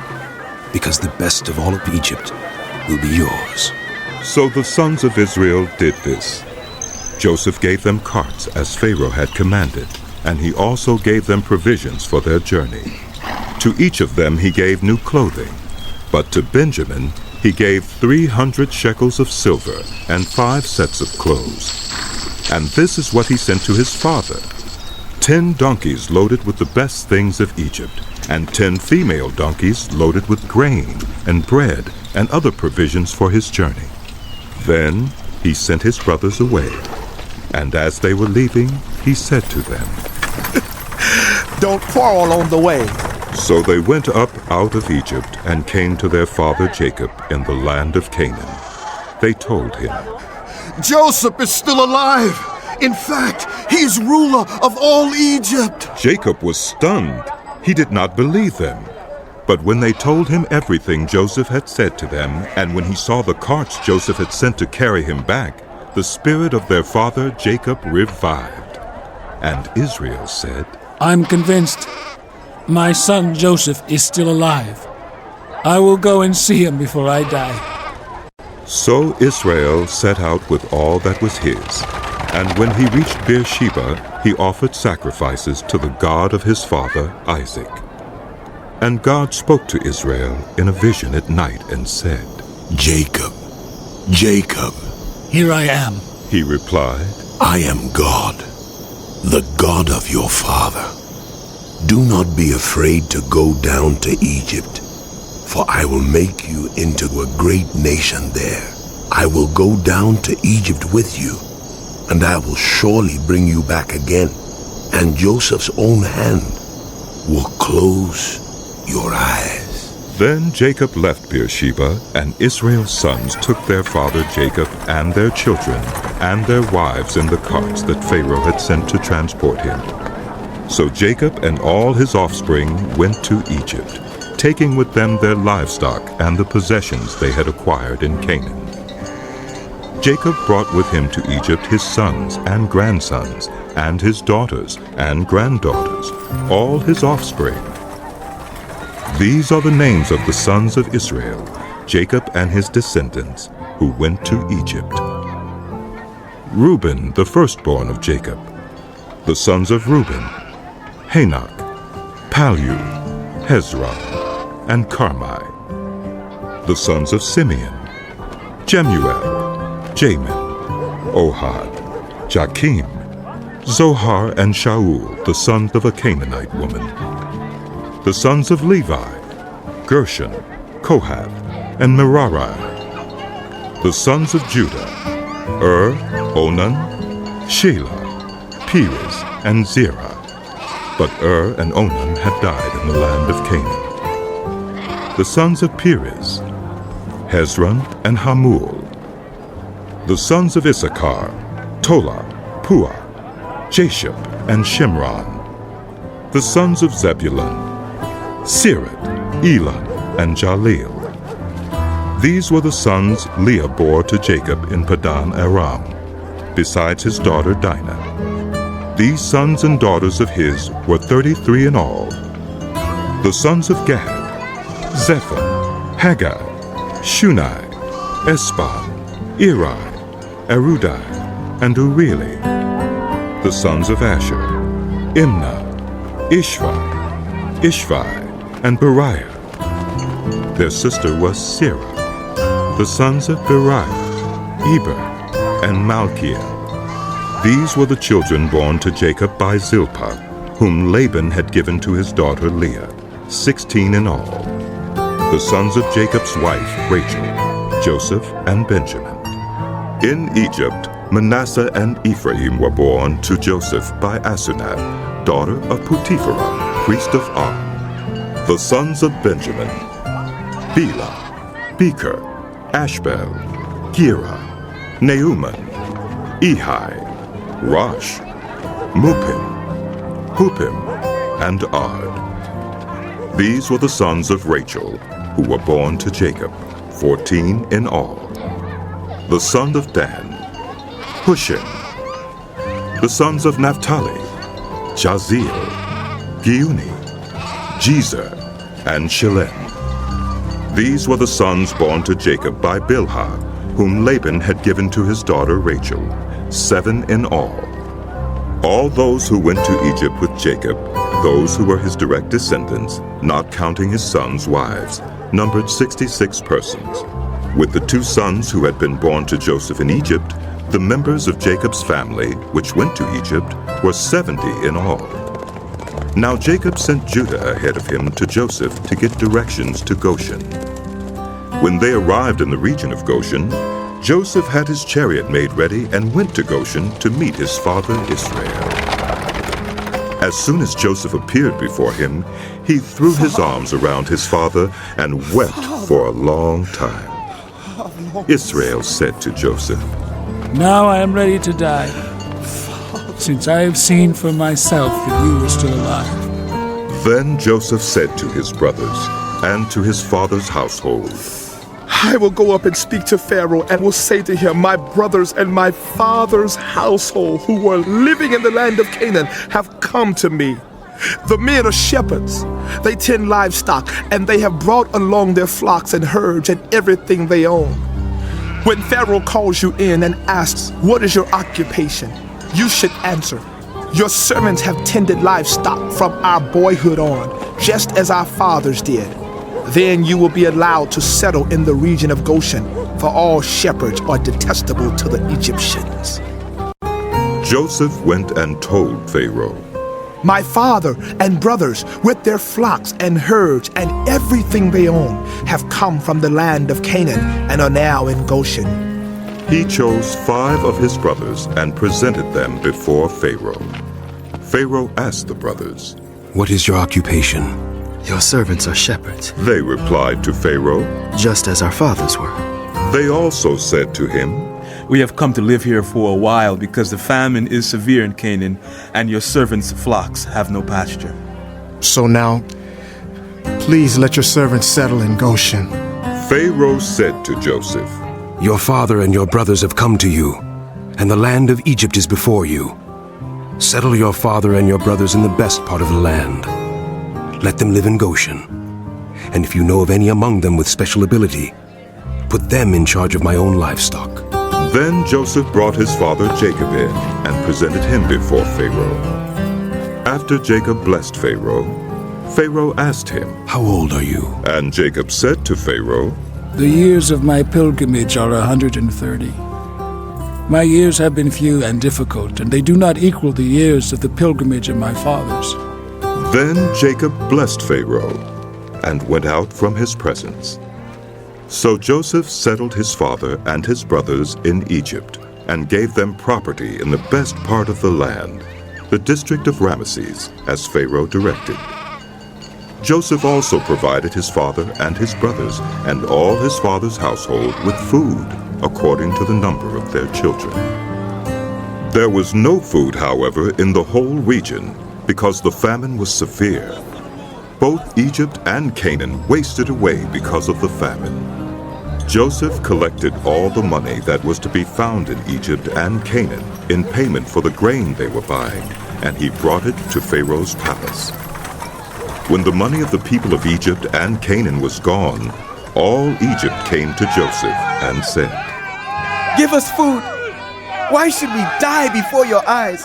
Our money is all gone. Then bring your livestock, said Joseph. I will sell you food in exchange for your livestock, since your money is gone. So they brought their livestock to Joseph, and he gave them food in exchange for their horses, their sheep and goats, their cattle and donkeys. And he brought them through that year with food in exchange for all their livestock. When that year was over, they came to him the following year and said, we cannot hide from our Lord the fact that since our money is gone and our livestock belongs to you, there is nothing left for our Lord except our bodies and our land. Why should we perish before your eyes, we and our land as well? Buy us and our land in exchange for food, and we with our land will be in bondage to Pharaoh.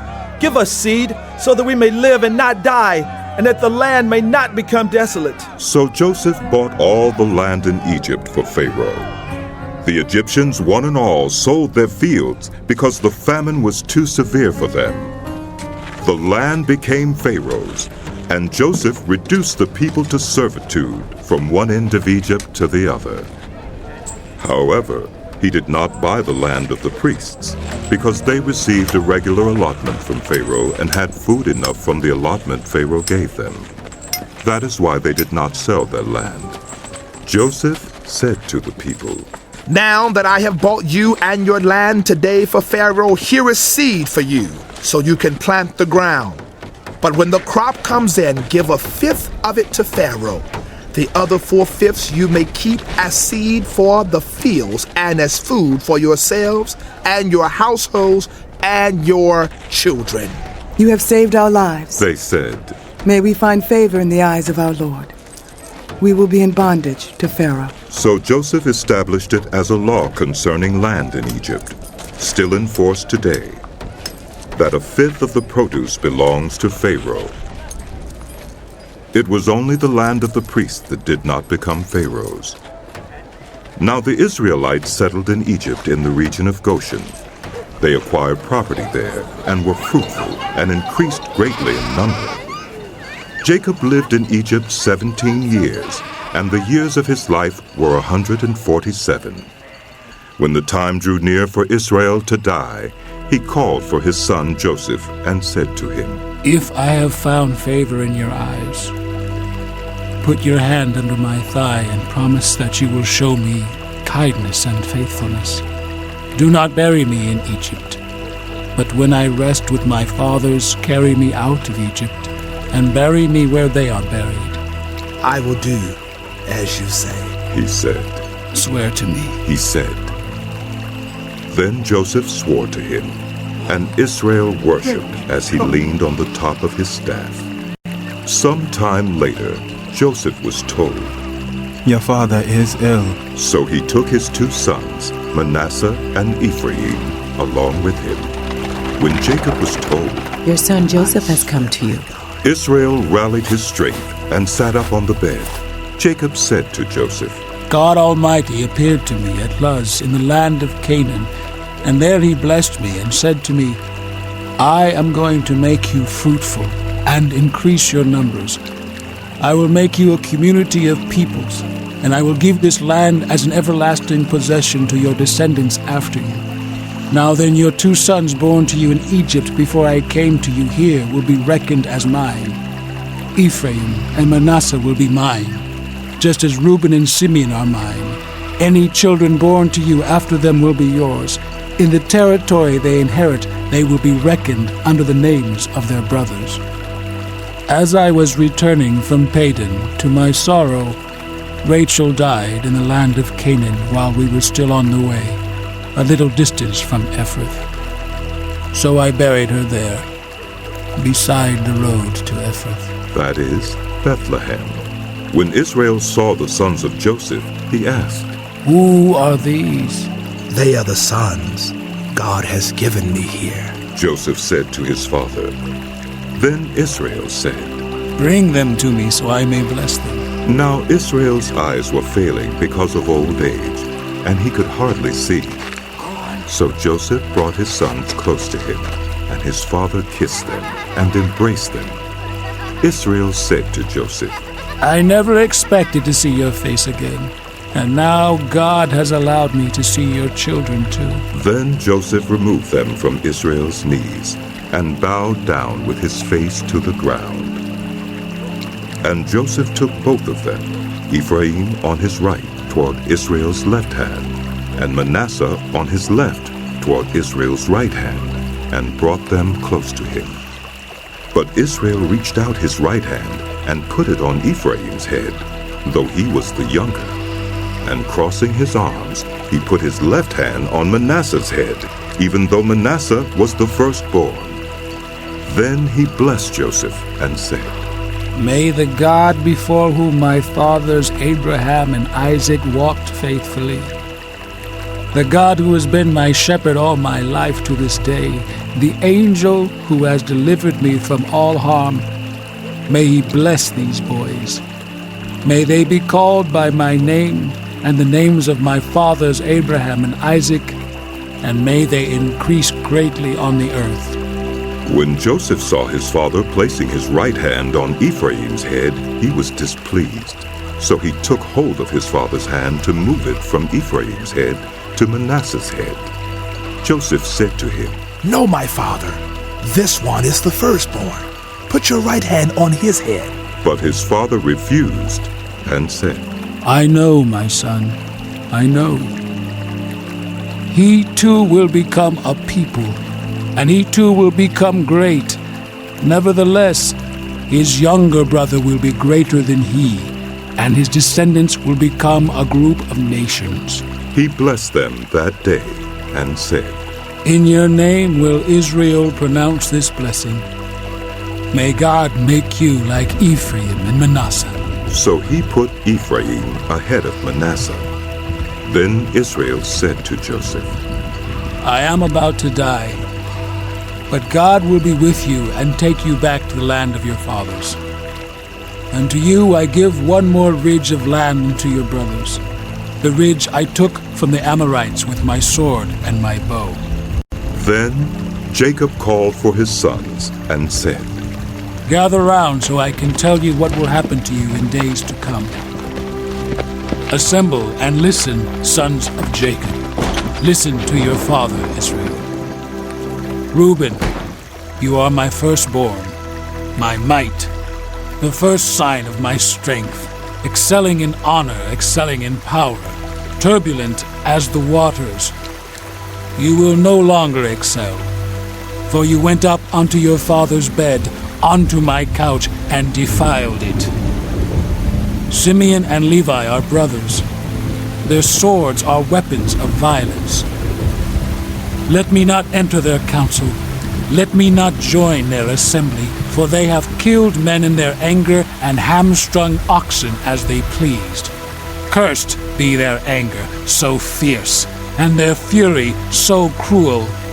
I will scatter them in Jacob and disperse them in Israel.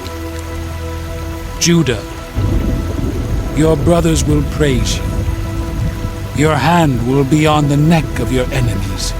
Your father's sons will bow down to you. You are a lion's cub, Judah. You return from the prey, my son. Like a lion, he crouches and lies down. Like a lioness, who dares to rouse him? The scepter will not depart from Judah, nor the ruler's staff from between his feet, until he to whom it belongs shall come, and the obedience of the nations be his. He will tether his donkey to a vine, his coat to the choicest branch. He will wash his garments in wine, his robes in the blood of grapes. His eyes will be darker than wine, his teeth whiter than milk. Zebulun will live by the seashore and become a haven for ships. His border will extend towards Sidon. Issachar is a raw-boned donkey lying down among the sheep pens. When he sees how good is his resting place and how pleasant is his land, he will bend his shoulder to the burden and submit to forced labor. Dan will provide justice for his people as one of the tribes of Israel. Dan will be a snake by the roadside, a viper along the path that bites the horse's heels so that its rider tumbles backward. I look for your deliverance, Lord. Gad will be attacked by a band of raiders, but he will attack them at their heels. Asher's food will be rich. He will provide delicacies fit for a king. Naphtali is a doe set free that bears beautiful fawns. Joseph is a fruitful vine near a spring, whose branches climb over a wall.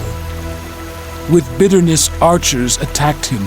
They shot at him with hostility, but his bow remained steady, his strong arms stayed limber, because of the hand of the mighty one of Jacob, because of the shepherd, the rock of Israel, because of your father's God, who helps you, because of the Almighty, who blesses you with blessings of the heavens above, blessings of the deep that lies below, blessings of the breast and womb. Your father's blessings are greater than the blessings of the ancient mountains, than the bounty of the age-old hills. Let all these rest on the head of Joseph, on the brow of the prince among his brothers. Benjamin is a ravenous wolf. In the morning he devours the prey. In the evening he divides the plunder. All these are the 12 tribes of Israel, and this is what their father said to them when he blessed them, giving each the blessing appropriate to him. Then he gave them these instructions. I am about to be gathered to my people. Bury me with my fathers in the cave in the field of Ephron the Hittite, the cave in the field of Machpelah near Mamre in Canaan, which Abraham bought along with the field as a burial place from Ephron the Hittite. There Abraham and his wife Sarah were buried. There Isaac and his wife Rebekah were buried. And there I buried Leah. The field and the cave in it were bought from the Hittites. When Jacob had finished giving instructions to his sons, he drew his feet up into the bed, breathed his last, and was gathered to his people. Joseph threw himself on his father and wept over him and kissed him. Then Joseph directed the physicians in his service to embalm his father Israel. So the physicians embalmed him, taking a full 40 days, for that was the time required for embalming. And the Egyptians mourned for him 70 days. When the days of mourning had passed, Joseph said to Pharaoh's court, If I have found favor in your eyes, speak to Pharaoh for me.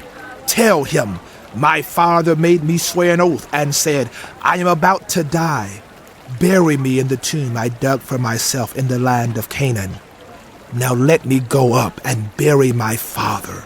Then I will return. Pharaoh said, Go up and bury your father, as he made you swear to do. So Joseph went up to bury his father. All Pharaoh's officials accompanied him, the dignitaries of his court and all the dignitaries of Egypt, besides all the members of Joseph's household and his brothers and those belonging to his father's household. Only their children and their flocks and herds were left in Goshen. Chariots and horsemen also went up with him. It was a very large company. When they reached the threshing floor of Atad, near the Jordan, they lamented loudly and bitterly. And there Joseph observed a 7-day period of mourning for his father. When the Canaanites who lived there saw the mourning at the threshing floor of Atad, they said, The Egyptians are holding a solemn ceremony of mourning. That is why that place near the Jordan is called Abel Mizraim. So Jacob's sons did as he had commanded them. Over here. They carried him to the land of Canaan and buried him in the cave in the field of Machpelah near Mamre, which Abraham had bought along with the field as a burial place from Ephron the Hittite. After burying his father, Joseph returned to Egypt, together with his brothers and all the others who had gone with him to bury his father. When Joseph's brothers saw that their father was dead, they said, What if Joseph holds a grudge against us and pays us back for all the wrongs we did to him? So they sent word to Joseph, saying, Your father left these instructions before he died. This is what you are to say to Joseph.